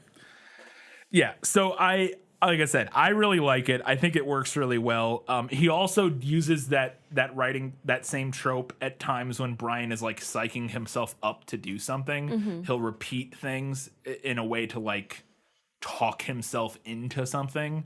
And again, I just think I don't know how hard you could miss the point of that. Yeah. Like, it's not just it seems like it. It was wild to me. Again, having reread it this time and after seeing that review, just being like, wow, okay, cool. Great. Boy, people are bad at reading comprehension. Whatever. All right. So I had that in better in the book. I only had it in better in the book because I wanted to go to bat for it, but also because it is something that I think is really effective in the book that we don't really get in the movie. It's hard. It would be hard to do in the movie. So second, the Hatchet description. I'm going to read the whole description of the Hatchet because the Hatchet in the movie is fucking dumb. Brian took the sack and opened the top. Inside there was a hatchet, the kind with a steel handle and a rubber hand grip. The head was in a stout leather case that had a brass riveted belt loop. So, the one in the movie looks bad. Cursory glance, you could kind of sure it's in a little leather case that attaches to a belt loop. It's made of steel and it has a handle. In the movie, it's not a rubber handle. It is specifically like a plastic or wood, like bolted on. It looks like a knife, like a kitchen knife, like with the bolted on. Yeah. That kind of handle. Whereas in the book, I imagine it's like the rubber encased handle. We're going to post. I have the Hatchet from Hatchet. I'm pretty sure. I didn't buy it in purpose. I think my dad got it for me for like Scouts or something. Yeah. But I have a Hatchet that is what I imagine when I think of the Hatchet. Although the one on the cover of this book is not, that's a wood hatchet. Has to be. Yeah. And that's not what's like the picture on the cover of the book I have, which is the same version of this book that I had, like the same cover I had when I was a kid, is the outline of the hatchet is not what I imagine in real life, and it's not what my hatchet looks like. It looks more like a wood, like tomahawk almost. But in the movie, the hatchet, the head of it is very thin. It looks like a toy. Yeah. It looks ridiculous. That was my thought. It's like, I was like, that hatchet doesn't look like it is real. No. It doesn't look like it's meant to do work. No. There's no way. And my only thought, not only thought, but one of the things I thought is that maybe they intentionally made the hatchet in the movie look like that so they could sell toy versions of it. Yeah. Potentially. That looked very close to it because the head of it is way too thin. It doesn't have enough mass for chopping. Like, it's not a good hatchet. It's a terrible hatchet. And so I was very disappointed in the movie's Hatchet, which is wild when you're making Hatchet. You should get a good Hatchet for your Hatchet movie. Just saying. Just wow. Okay, great. Good job. This is a specific line that is not in the movie. That it's not a line. It's a thought. Again, it's from the narrator, but it's a very specific moment that I liked a lot because it's very evocative writing, and I wanted to mention it. Is that Brian this is after he crashes and he's thinking about his mom. And he has this line where it says, he's thinking of his mom and the whole situation with the divorce and everything. The hot hate slices of the memory were exact. In reference to when he saw her cheating on. I just like the hot hate slices of the memory. Something about that is very evocative to me. The hot hate slices of the memory were exact. Very evocative of a memory that you don't really want to be remembering. Yeah. But it's kind of intruding on you anyway. Yep. So another big disappointment, the movie in the lake movie. The lake in the movie is not L-shaped. And good Lord, this book goes to great lengths to explain that the lake that Brian Robeson crashes on and survives on is L-shaped. It's described dozens of times. It's a big negative for me. No real reason. It doesn't actually matter. But the book says like 20 goddamn times it's an L-shaped lake, and they just have a generic, like, roundish lake. How dare. Make it an L-shaped, like, whatever. I'm sure they picked it because of the mountains and stuff and whatnot. They spent all their money on the bear. Yeah. What happened? They couldn't get an L-shaped lake. It doesn't really matter. It's a little dumb thing, but it's an L-shaped lake. He says L-shaped lake like 20 times. There's a little moment of Brian has this thought after the plane crash. Once he's on the shore, he thinks of the pilot in the plane under the water, and he imagines his hair waving in the water. And that line always creeped me out as a kid. Like, it was so creepy. And I was hoping the movie would give us like a shot of that, like a moment of the pilot's hair, like, you know, just his body in the cockpit under the water, like with his hair waving around. And it doesn't. And I was disappointed. I mean, obviously at the end we see him, but I wanted that moment early on because that always got to me as a kid. So the movie does have the overwhelming, or does have the mosquitoes. We have the mosquitoes that are a pain, and they're like a big problem for him. That's why he uses the mud. They're not as overwhelming in the movie as they are in the book. They literally like choke him and eat all of his skin. He gets so many mosquito bites that his eyes are swollen shut.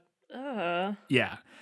The movie has, again, the mosquitoes, but it's not to the same level. This goes back to the brutality, like just how awful it is. Like the movie version, it's like we hear a bzzz, and then he like hides under a log, and it's like has like, and we see him the next morning, he has like 4 mosquito bites on his face. Like, I get that many mosquito bites like going to take the trash out. Like what? No. In the book, he literally, his eyes are swollen shut from the mosquito bites the first day. It's a little thing, but it's a big thing ultimately. Another thing that the movie doesn't translate is that in the book, since we can hear his thoughts, he's convinced that he's going to be found like immediately. He's like, well, they'll probably be here in like tomorrow. Like, well, they'll know the plane, like we stop, you know, the pilot put in an emergency call and said like, oh, I'm having some trouble before he died. And then Brian got on the radio and was talking to somebody and said, hey, the pilot's dead. So like, he's like, they know something's wrong. They're going to find me. He does know that. And this doesn't come across as obvious in the movie or at all. In the book, he realizes that when the pilot had the heart attack, he kicked the rudder and the plane swerved way off the flight path, and then he flew hours, and which is also not a thing that's explicit in the movie. He flies hours in the same direction after they go off their flight path. And that's something that slowly creeps up on him, and he slowly starts to realize he could be way outside the flight path. But initially he's like, nah, they'll find me. They'll find me. Like, they'll find me. For sure, they'll find me. They'll find me. They'll find me. You know, and I like that early, like, hope, and that leads to some of the things that happen later. But he eventually lands on, like, after the first day, he's like, at most it'll take 4 days for them to find me. Like, that's his optimistic, like, or no, that's his worst case scenario. Is like, all right, they'll probably be here tomorrow. Worst case, 4 days. Fine. I just got to survive for 4 days. So this next note, I explicitly put in here for you, but I thought it was really interesting. He has this moment early on where he thinks back to an English teacher he had named Perpich, Mr. Perpich. I don't know how to, it's Perpich. That's how I would pronounce it. Perpich, yeah. And he thinks back to this English teacher and thinks about what he would tell him to do in this situation. Very clearly, this English teacher had a very profound impact on him. And he keeps thinking back to how this English teacher would tell him to like stay on top of things. That was a big thing. He's like, stay on top of it. Like, it was a big like thing he always said. And to get motivated, like that was a big, you know, message that this English teacher would always be like, God, I gotta get motivated. And this is what, and I mentioned earlier, like the big things that save him are his mindset and his problem solving. And his mindset is directly due to this English teacher he had.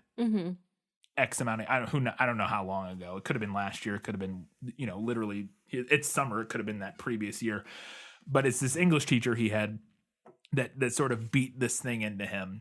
And so literally the reason he survives is because of an English teacher. And I felt like you would appreciate that. I mean, did used to be an English teacher. But also, if you didn't have an English teacher who made a profound impact on your life, I don't know if I don't I trust you. Yes. If you didn't have that experience.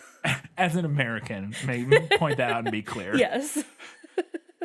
One of the things he doesn't do he does say I'm hungry in the movie, I think once, but in the book he like yells it into the void. He just like screams that he's hungry. Which is funny to me that the movie wouldn't utilize that to really get across Because he literally is just like, I'm hungry. Like he's like starving. He's just like screaming about it because he's upset about how hungry he is. I think less is a little bit more in regards to the backstory. The movie gives us a couple extra backstory scenes, in particular this one where he's like hiding at night and his dad finds him and like grabs his arm and is like kind of like weird to him. He's like, I don't want to say abusive, but he grabs his arm and he's like, what's wrong with you? He's like a jerk. Like it's like a weird jerky moment. And that never happens in the book. We just get the flashbacks we do get are just, you know, about his seeing his mom cheating and some other small ones. But I get why they put that in because it ends up paralleling like him hiding at a different time in the wilderness. But I wasn't a big fan of it. And I guess I would prefer if it wasn't in the movie. Let's talk about The Shelter. The movie Shelter sucks. It doesn't suck. It's fine. But in the book, it's very specifically a big rock like cliff wall on a beach. And the water has rounded out like an indent. It's not a cave, but it's a big rock face that has like a rounded out part at the bottom that he then uses as his shelter. And in the movie, they have like a small rock that he's like crawls under. Yeah. In the book, in my imagination, it was always much larger. Like again, it was a big like cliff face that was rounded out at the bottom, and the root, because he specifically in the book says he can stand in it. Like it's tall enough that he can, like the rounded out, hollowed out part is tall enough that he can stand in it. It's not a cave. It doesn't go back a long ways. But once he ultimately builds the like wall across the front of it, he has like a 15-foot by like 10-foot room essentially that he can stand in at the very front. And the movie one is just like a tiny little like, yeah, like he can crouch in it at best. Yeah. And again, this only matters to me because there's very explicit mental images that I had from reading this book 20 times as a kid. But the movie gets close, but it's not close enough. Another thing that I thought was better in the book, and this goes back to the brutality of the book. So he finds the red berries in the movie. They're called gut berries or choke berries. I can't recall. He calls them puke berries in the movie, but in the book he calls them like choke berries or gut berries. He does eat them, and he ends up getting sick. He does throw up in the movie. In the book, it's coming out of both ends. Oh no! He wakes up in the middle of the night sick after eating a bunch of those berries, and he's diarrhea, vomiting everywhere. I mean, that is what would happen. Yes. And it's all much worse. And then the next morning he has to go out and like bury it all in the sand. Like he like finally like, yeah. Again, this is the thing I'm talking about of the brutality, the reality of the situation in the book feeling much more real and much less sanitized. Whereas in the book he just like, or in the movie he's just like, oh, pukes once and it's fine. Or not fine, but like relatively fine. Book version, much more of an ordeal. And he actually continues to eat those berries because he has no other food. But he eats less of them. He thinks eventually he's like, okay, probably the issue wasn't the berries themselves, but it's just that I ate way too many and I ate like the pits, like because he was so hungry when he found them that he just like scarfed pounds of them, and he thinks that's what's made him sick. And he's able to eat a few of them, and to kind of stave off dying of hunger until he finds the raspberries and stuff. Anyways. Another thing I thought was better in the book is this little moment that he's going out to look for food or whatever, and he thinks to himself about coming back home in reference to his little rock shelter that he's created. And I had this in better in the book. I will give the movie credit for this, that the movie does actually kind of land on this like thematic moment of this home being this place that he creates as opposed to like his house or whatever. Like him thinking of this like little divot in the rock wall as his home is something the movie does obviously land on eventually, because one, when he encounters the bear, he like runs back and hides in it. And so like obviously it's a place he feels safe. But then two, he does literally carve the word home into a stump nearby. So the movie does get there eventually, but he comments on the idea in the book of thinking it's interesting that he sees it as home now. Like even after like 2 days or something, like it's only been like a couple days and he already sees it at home. And I thought that ties into the overall, the grander thematic messaging about, because this whole thing's like a metaphor for his the divorce and like the feelings he's going through, feeling sort of abandoned and torn apart by this divorce and sort of homeless at, you know, obviously he's not homeless, but like splitting time between homes and not feeling like he has a real home anymore because his parents divorced and all of that. I think that little moment of himself realizing that he sees this place as a home, this place that he created, works really well. Again, the movie kind of gets there, so it's all right. It's not too bad. Once he finds the raspberry, there's a moment in the book where he gathers a bunch of them up in his windbreaker, and then he realizes that they're too heavy and they start crushing, like they start like just the weight of them start crushing them, and they're like leaking juice. So he just lays in his little hut and he drinks the juice. He holds the bag or like the windbreaker full of berries over his mouth and just lets it pour into his mouth while he's laying on the ground and drinks it. And it was a very little detail that I was really hoping the movie would do because I thought it was funny. He does kind of slurp it up in the movie, but it's not the same.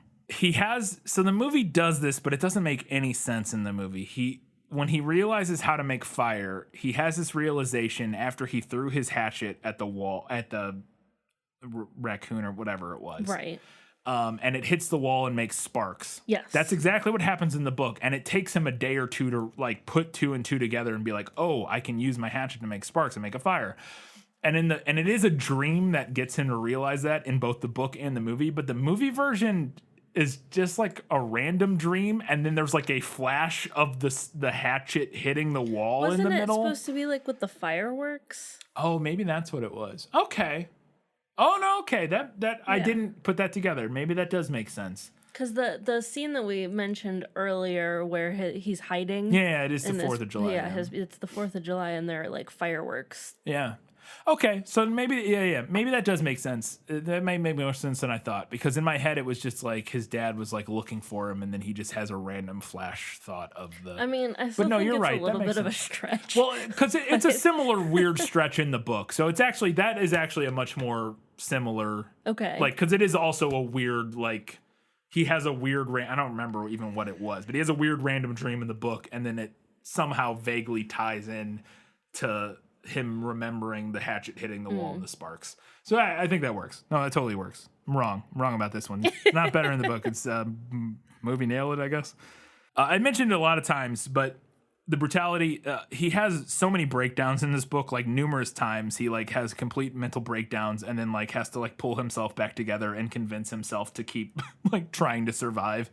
And this is one of them happens right after the, I believe it's the porcupine moment, I think, where he gets quilled by the porcupine. Mm-hmm. Another thing that the book does that the movie doesn't do at all, which I thought was really disappointing, and again, it's similar to we talked about in Hunger Games, is the physical change that happens to him.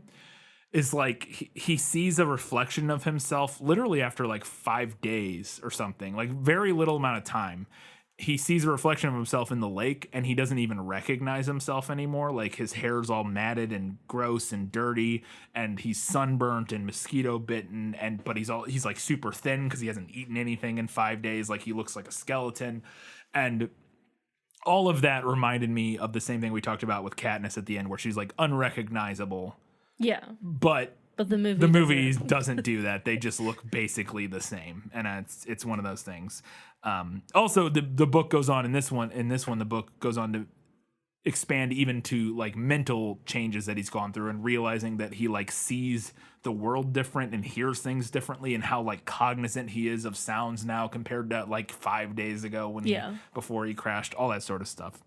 Little detail that I really liked is that when he's building the spear in the book, we see him build a spear in the movie, but in the book, he builds the spear, and we spend hours with him building the spear, carving it, splitting the end to make it into like multiple prongs.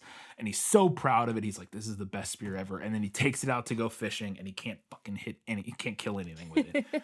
And it's just that failure of just, I love that little like spending hours thinking you're going to be successful, so proud of a thing and then it's just a complete failure is something that I identify with a lot. And I think a lot of people do. And it's just, I wish the movie had captured that kind of moment. I don't think it really did. But yeah, that like I said, he just spends hours and hours making this thing and then it's just a complete failure. I also really, really liked this little moment where he within a week sort of settles into like a routine. And has like a to-do list for his like survival to-do list. Like he's like, okay, I'm gonna make a spear and then I gotta gather wood. And then after I'll get something, because I think at this point he's already figured out how to catch fish. And he's like, and then I gotta get some dessert, which is like he's got to go collect raspberries. And so like he has turned this situation into like a normalized like thing.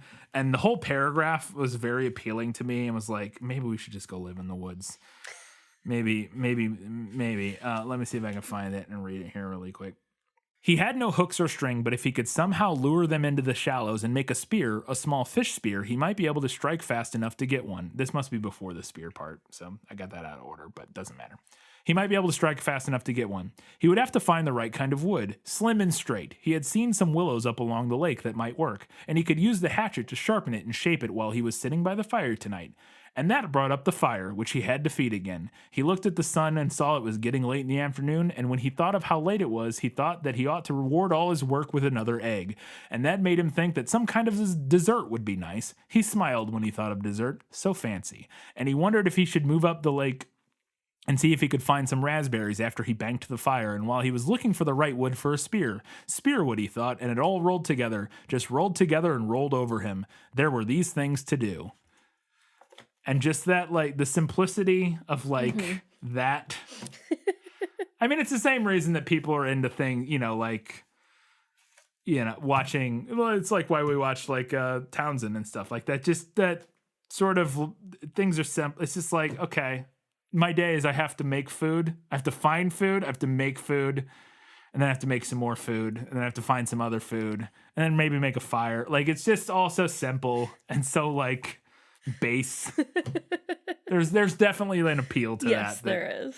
That in our modern society, I think people are into. So I mentioned it earlier, but the time jump is a thing that I love in the book that I did not recall. That is absolutely 110%. I mentioned it earlier. This book is a movie already. And that movie is Castaway. Yeah. Castaway is just this book. And I don't know how I didn't realize that when I saw Castaway, but literally so many of the beats from Castaway come like directly out of this book. I'm not saying it's a lot of survival stories are similar, but the one thing that made it like blatantly obvious to me was the time jump, because the time jump is such a striking moment in Castaway where he's struggling and struggling and struggling and struggling, and I think the last moment we get is him where he gets the cavity or whatever, and he knocks the tooth out of his head with the skate in Castaway and passes out, and then we cut to black, and then we cut back up and a spear comes flying and kills a fish, and then the camera pans up and Tom Hanks is like 100 feet away, long wild hair, big giant beard, like he's like a jungle survivor now. And that's what happens essentially in this book, is that we go from a gigantic moment of struggle for Brian to him we cut 3 or 4 weeks later and he's just living in this situation now. And I really thought that was missing from the movie, because again they just kind of montage through it. Like we've jumped from day 5 in the book to day 47 or something like that. And there's even a line about it had been 42 days since he died and become the new Brian. And we find out, and this is the big moment. So in the book, in the movie, the transformation moment is he gets angry that a bear attacked him and wrecked his stuff. And then he runs through the woods angrily and like punches a tree and starts bleeding and lays on the ground. And then a wolf licks him. Maybe. And then after that, he kind of is a new person. In the book, it's the signal fire. He goes up, hears the plane, gets there too late, can't signal the plane, and he realizes, I'm never getting out of here. He's like, I'm just never getting out of here. Mm-hmm. And he tries to kill himself. We don't get that in that moment. Mm-hmm. We find out about this in retrospect. And again, this is something else that goes back to Castaway. You have this exact same beat for beat moment in Castaway where something fails and he tries to kill himself or considers killing himself.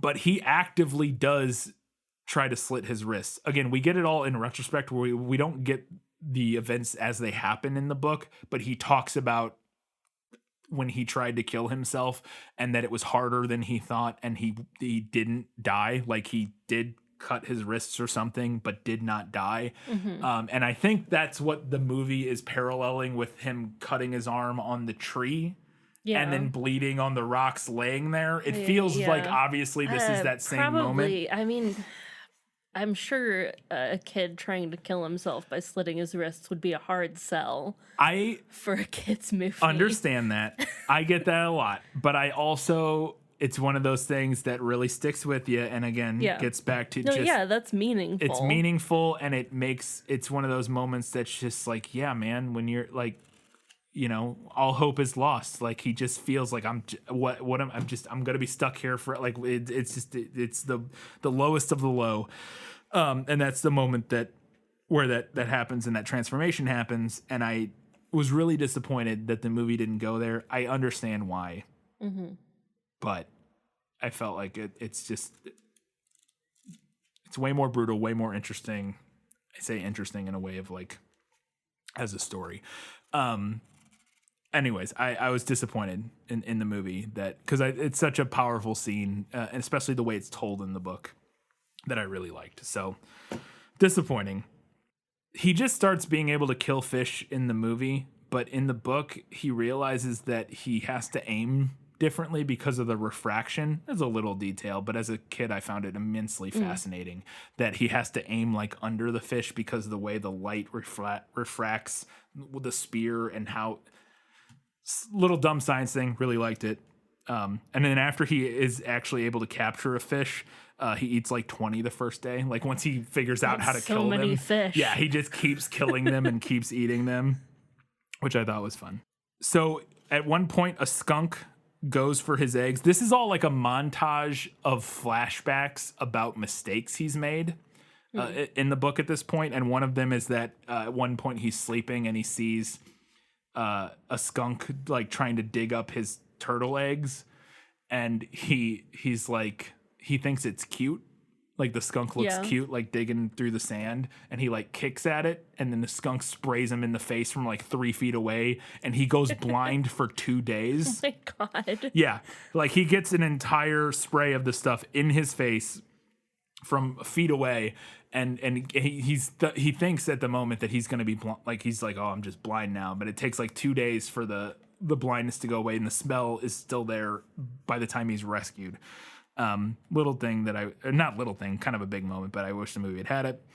He has to build a tree ladder to get to his food storage because he realizes, okay, I can't store my food in the sand in my hut. That's not a good idea. He finds like a ledge in the rock above his thing, and then he has to build a little ladder to get up. Little thing, I like it.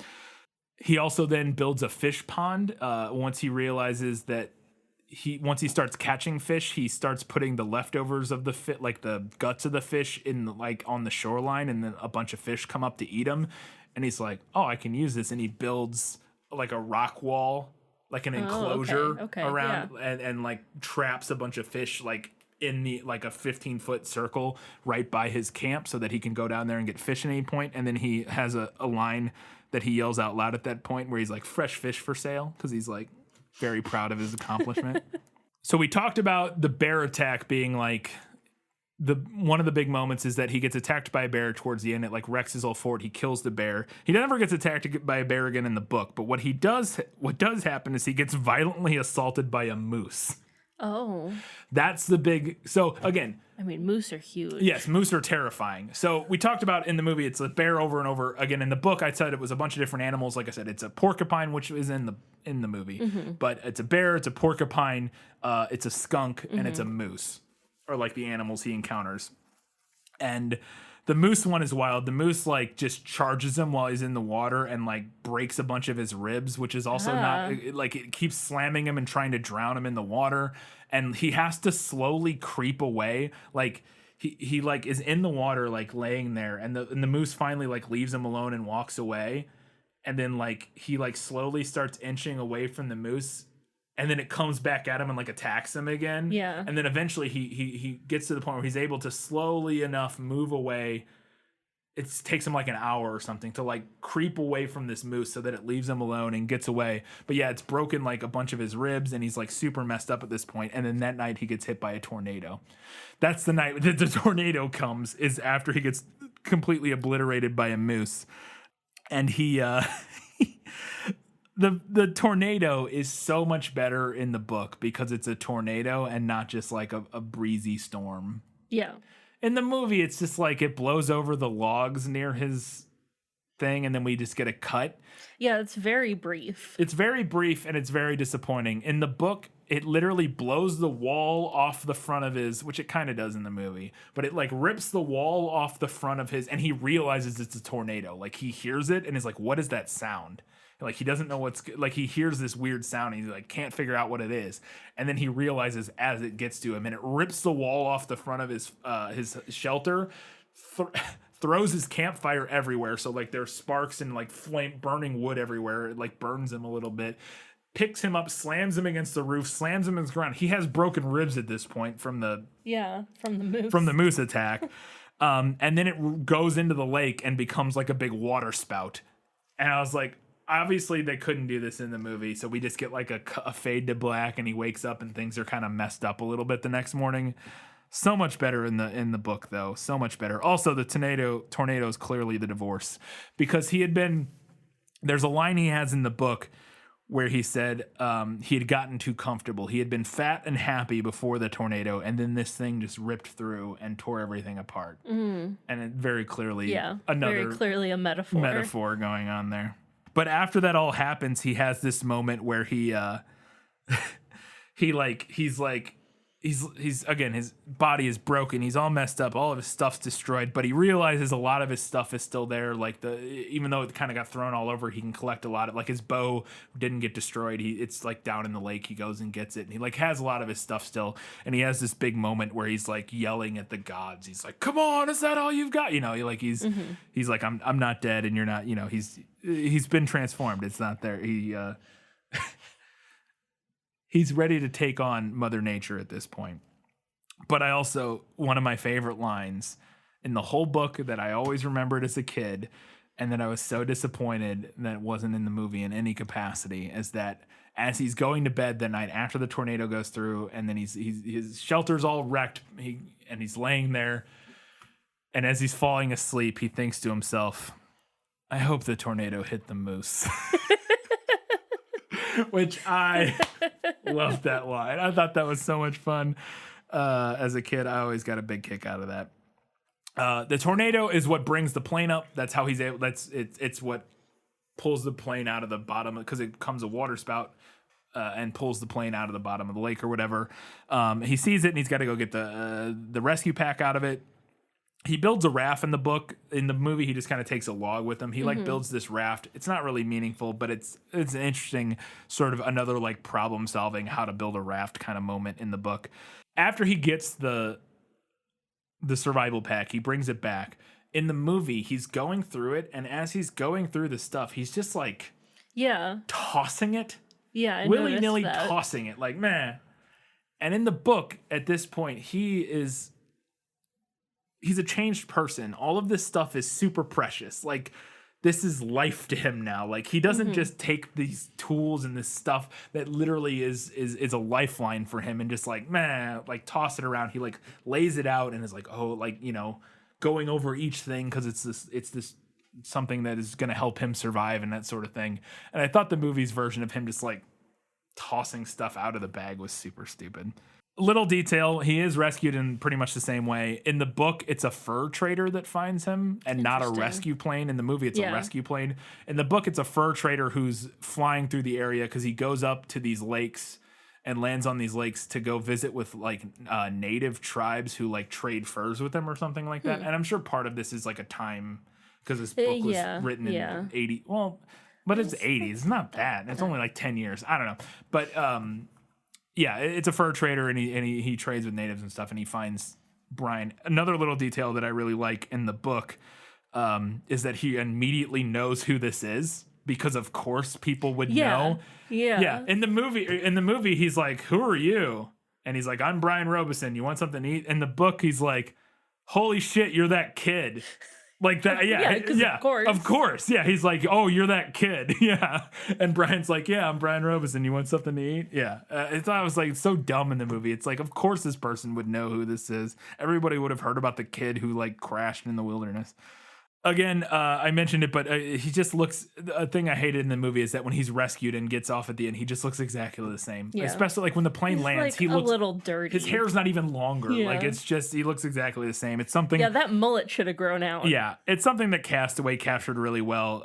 He's just a completely different looking person. I mean, and now part of that is because Castaway had a huge budget, right? And they were able. It's an adult movie. It's an adult movie, but it's a huge budget, and they specifically filmed the movie in reverse, I believe. Like they filmed all of the they filmed, or they put, there was a huge gap in how they filmed it. Like he either gained a bunch of weight and then filmed the time jumps, like between when he was on the island and off, like that time jump in the middle. They filmed one over the other in front of the other, and he gained, and there was a big gap between them, and he gained and or lost a bunch of weight for, I don't remember exactly how it was done, but there was like months and months of like weird training and, whatever. So I understand it, but Castaway at least captures that. And finally, I thought this was really fun in the book. In the epilogue, he has this moment where when he gets home, he like looks up all the stuff that he found, and like he's like, "Oh, okay, so the gut berries were choke berries." I think that's what it is. I think he calls them gut berries, but they're actually called like choke berries. And the birds that he was hunting that he called fool birds were actually ruffled grouse. And like he figures out what all the stuff was. And then the last moment of that little paragraph, as he's going through like all of his nicknames for things and saying what the actual version of that thing is. And then he gets to the end and he says, "The moose was a moose." Which, again, I love that so much. All right, that was it for Better in the Book. That was the longest segment. These other ones are very short. We'll move through this very quick. Let's go ahead and talk about what was better in the movie. My life has taught me one lesson, Hugo, and not the one I thought it would. Happy endings only happen in the movies. So I actually had more for this. We talked about a lot of them in what was that in the book. But so I only have a handful of things to talk about here, but let's do it. In the very beginning of the movie, when they go into that sporting goods store, and it's where his mom buys him the hatchet. Yes. Brian is very clearly like suspicious of the clerk. Yeah. And now I didn't go back to look and see if the clerk was the boyfriend. Like that she was cheating on him with. I don't think it was, but Brian, like, because he says to her when they leave, he's like, "What? Why did he asks her some very pointed question, like, did you know him?" I don't remember what he says, but and the implication there is, again, either that guy was the boyfriend, but I just didn't connect the faces, or it's just alluding to the fact that like the clerk says something kind of like nice to her. And now Brian, because he has seen his mom cheat with this other guy, is like, are you like, he doesn't trust her with this other guy. Like it just puts him on edge seeing her interact with another guy. And I thought that was an interesting little change that we don't get anything like in the book. I also really liked the early failed attempts to signal a plane, like right after he crashes. A plane flies by. Yes. Yeah. And he's like, ah. And I liked that. I liked setting up that false hope right away. Like, oh, maybe he'll get out right away. But again, the biggest mistake with me, or for me, with that moment is that that's the only time they use that, because it's such a big catalyst moment when it happens later. And then with this failed signal fire, they just moved that moment to the very beginning. And it doesn't, I like it there, but they needed to do the big moment at the end or in the middle. And I didn't like that they didn't do that. I also did like that he kind of has like a little mountain climbing expedition at one point because he is in a more mountainous region in the movie. I like that at one point he climbs up, and there's a similar thing where he climbs up on the cliff in the book, but he can't see very far. But in the movie, he climbs up to this top of this mountain and looks everywhere, and there's just nothing around him. Yeah, like it's just trees trees as far as you can see. And I like that moment. Again, we get a lesser version of that in the book, but I like the movie one. We talked about it, but I like that he thinks to rub mud on his face to repel mosquitoes, because obviously you would try anything you could, and why would he not try that, which he doesn't in the book. Doesn't make any sense. The last thing that I had was that in the movie he sings this little song that I really enjoyed. Again, kind of vocalizing his inner turmoil. He sings, "Nobody loves me, everybody hates me, I'm gonna eat some worms." And I thought that was a fun little moment, again, sort of externalizing and giving voice to his emotional turbulence, and also the predicament that he's in. And we don't get anything like that in the book. So that was what I had for Better in the Movie. Let's go ahead and find out what the movie nailed. As I expected, practically perfect in every way. We talked about it, but the intermittent backstory with the pilot being in distress and then going back and forth with the flashbacks, really like that. The conversation on the radio when Brian pulls the radio out of the pilot's dead hand and is talking to the person on it is like word for word identical from the book, as far as I could recall. I also, the slow play reveal of the divorce and the secret, what the secret is, and then making that clear that it's something he hasn't really processed. I think by drawing that out over the course of this beginning, especially having him flash back to it during traumatic, like he has just crashed in a lake in the middle of the wilderness, and we still get this, he's still thinking about this event that happened previously, which is what happens in the book, that he's after he crashes is when we get the reveal of what the secret is.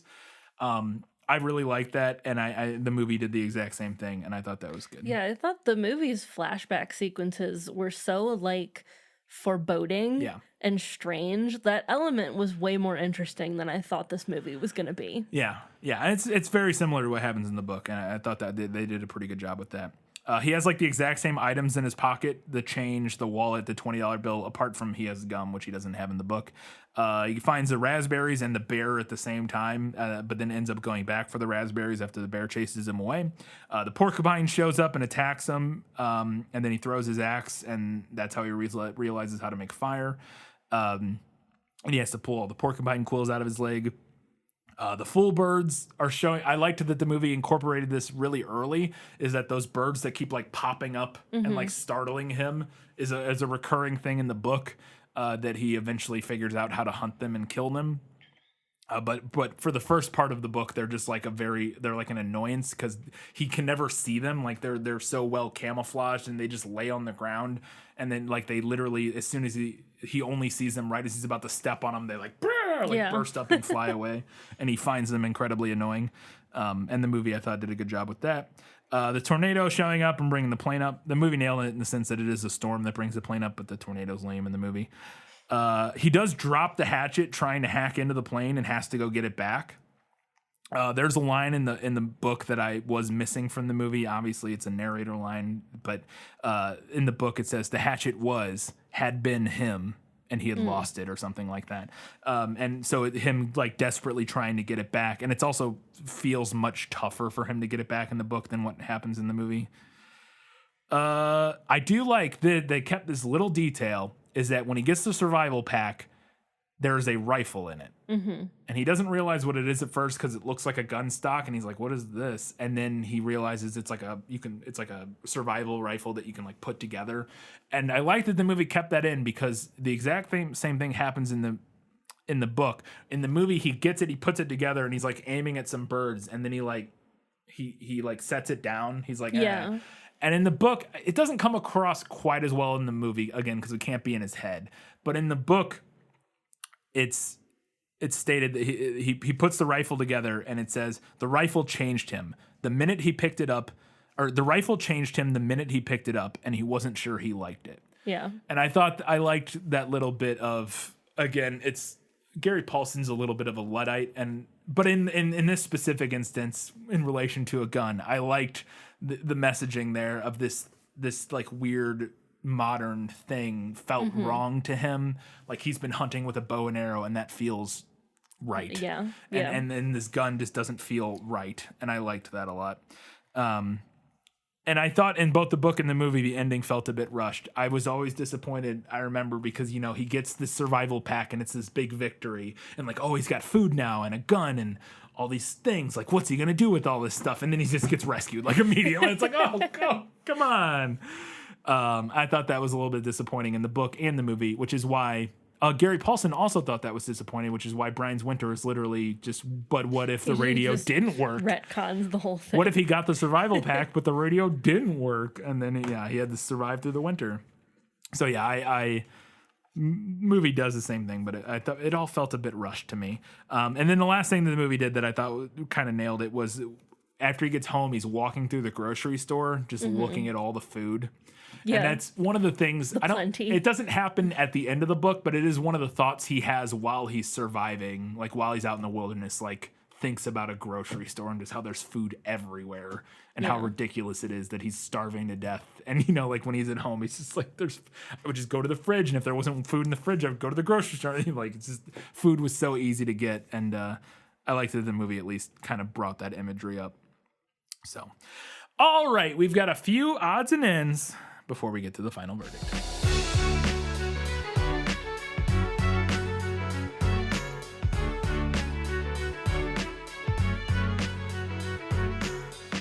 Okay, so I just have a couple notes here. My first note is about the music, because I cannot express how much I loved the score. Oh, it's very 80s or very 90s, early 90s. Yes, it's so specific to that time period and genre of film. I loved it so much. It's not good. It's not good. It's not. It's very not good. It's so expected. Yes. I loved it. It's terrible. I hated it. It's real bad. It needed anything else. This movie desperately needs to be remade. You could make a really cool, especially nowadays, you could make a really cool version of this movie, and it needs to be remade. I also really loved his mom's sweet 80s wardrobe. I especially liked her bright turquoise blazer with matching headband. Yes. Chef's kiss. Absolutely. And also my last thing here, and I think this does come up in the book because I believe you mentioned it earlier, but this whole movie, I was like, how is this pale ass blonde kid not just getting sunburnt as shit? Oh yeah. That's a huge thing in the book, in the early part of the book. Yeah, he gets sunburnt to shit because he sleeps on the side of the lake for like a day. Like after the plane crash, he crawls up on the side of the lake and is like so out of it and like he just passes out on the side of the lake for like an entire day or a day and a half. And when he wakes up, he's completely sunburned. He's like blistering. I would be down for the count. Yes. I would be covered in blisters. Yes, after the first few days, he is completely sunburnt, covered in blisters, like second degree, third degree sunburn, and completely eaten by mosquitoes to the point that his face is swollen shut. So between the sunburn and the mosquitoes, that might have been my breaking point of just like, nope, not doing this. Are you kidding me? I'm just going to walk into the lake now. Everything itches forever. Yeah, it's nightmare. But yeah, that is addressed in the book, but the movie, he doesn't get sunburnt at all, which is dumb. That would have been easy to do too. Yeah. Just throw some red on, not a hard thing to do. All right, before we get to the final verdict, we wanted to do the thing that we always do and let you know that you can support us over at patreon.com/thisfilmislit. Support us for $2, $5, or $15 a month. Get access to different things at each level, including at the $15 level, you get access to priority recommendation, which means if you recommend something, we'll get to it sooner than we would otherwise. You can also do us a giant favor. Follow us on Facebook, Twitter, Instagram, Goodreads, all the social media. We post all kinds of stuff there, and we would love for you to follow us and give us feedback. Katie, it's time for the final verdict. I'm so excited. Now, are you ready for your sentence? Sentence? But there must be a verdict first. Sentence first, verdict afterward. I never really had much doubt in my mind about the verdict. That was a callback to The Secret. This was one of my all-time favorite childhood books, and one that I had read so many times that I had very concrete and fleshed out imagery for the story. So it was going to be hard for any movie to stack up. I will say that I was pleasantly surprised by the movie. It was significantly better and more true to the book in a lot of ways than I was expecting, especially considered that this movie kicked off a series of films that seemed to be wholly unrelated to the Brian books, as far as I'm aware. So that made me think maybe this book was going to be very, very different, or this movie was going to be very, very different from the book. But it really wasn't. It was a lot closer than I thought it was going to be. A lot of the details were maintained, and the first third to one half of the movie is a pretty faithful adaptation, even if it does fail at capturing some of the raw emotion and brutality of the situation. I also thought the movie made a few excellent choices in giving us some montages of him working that are just like shots of him working with the sounds of him working. It reminded me a lot of like very popular like primitive technology style YouTube channels and the such that are like survivalist ASMR, where it's just like a person like, you know, carving wood and like making bricks in the middle of the woods or whatever, and with no music, no voiceover, no nothing. There's a handful of scenes in this movie that reminded me of that. And those moments were the things where the movie got the closest to capturing some of the appealing elements of the book. I think the movie has two major failings, though. First, similar to The Hunger Games, is its desire to sanitize the situation for younger audiences. One of the things that I always found most gripping as a child when I was reading was the harrowing nature of what Brian went through.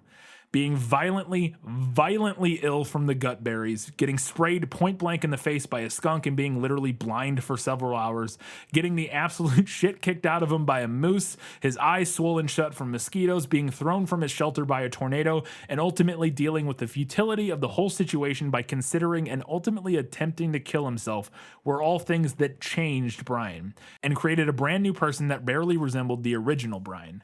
This all made the situation feel super real and terrible in a way that the movie just didn't want to or couldn't match. Second, being able to hear Brian's thoughts and work through his thought process and problem solving was something that I found obnoxiously interesting as a child. It's the same reason why as a kid I loved My Side of the Mountain and other survival books and still love books like The Martian.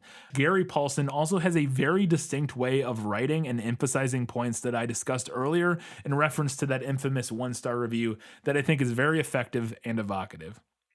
Ultimately, the movie and the book share their biggest weakness, a somewhat quick and disappointing ending that leaves you wanting more. For that, read Brian's Winter. But the movie lacks many of the book's most compelling features, so I will be giving this one to the book. The book is the winner. The book. All right. I had no doubt in my mind that that's how that would play out. Yeah. I don't think that's a surprise to pretty much anybody. But yeah, definitely going with the book on this one. And I actually think I'm eventually going to reread some of the sequels because I want to. Katie, what's next? Up next, we will be continuing with our 2021 summer series with The Hunger Games: Catching Fire. Yep. Not much to say about that. We're reading part 2 of The Hunger Games: Catching Fire. So come back in 2 weeks' time for Hunger Games: Catching Fire, and in 1 week's time we'll be discussing, previewing Catching Fire. We don't know what we're going to be talking about yet on that episode. I have a couple ideas, but I'm not for sure yet. But we'll also be talking about feedback for the Hatchet episode, so head over to our social media like we mentioned earlier. Give us feedback for Hatchet. Let us know what you thought of the book if you watched the movie. Probably more book feedback on this one. I bet the book runs away with this, even if you didn't watch the movie, please let us know, like, if you read the book. If you read the book, yeah, that kind of stuff. We would love to hear from you and what your opinions are on Hatchet. Until that time, guys, gals, non-binary pals, and everybody else, keep reading books, keep watching movies, and keep being awesome.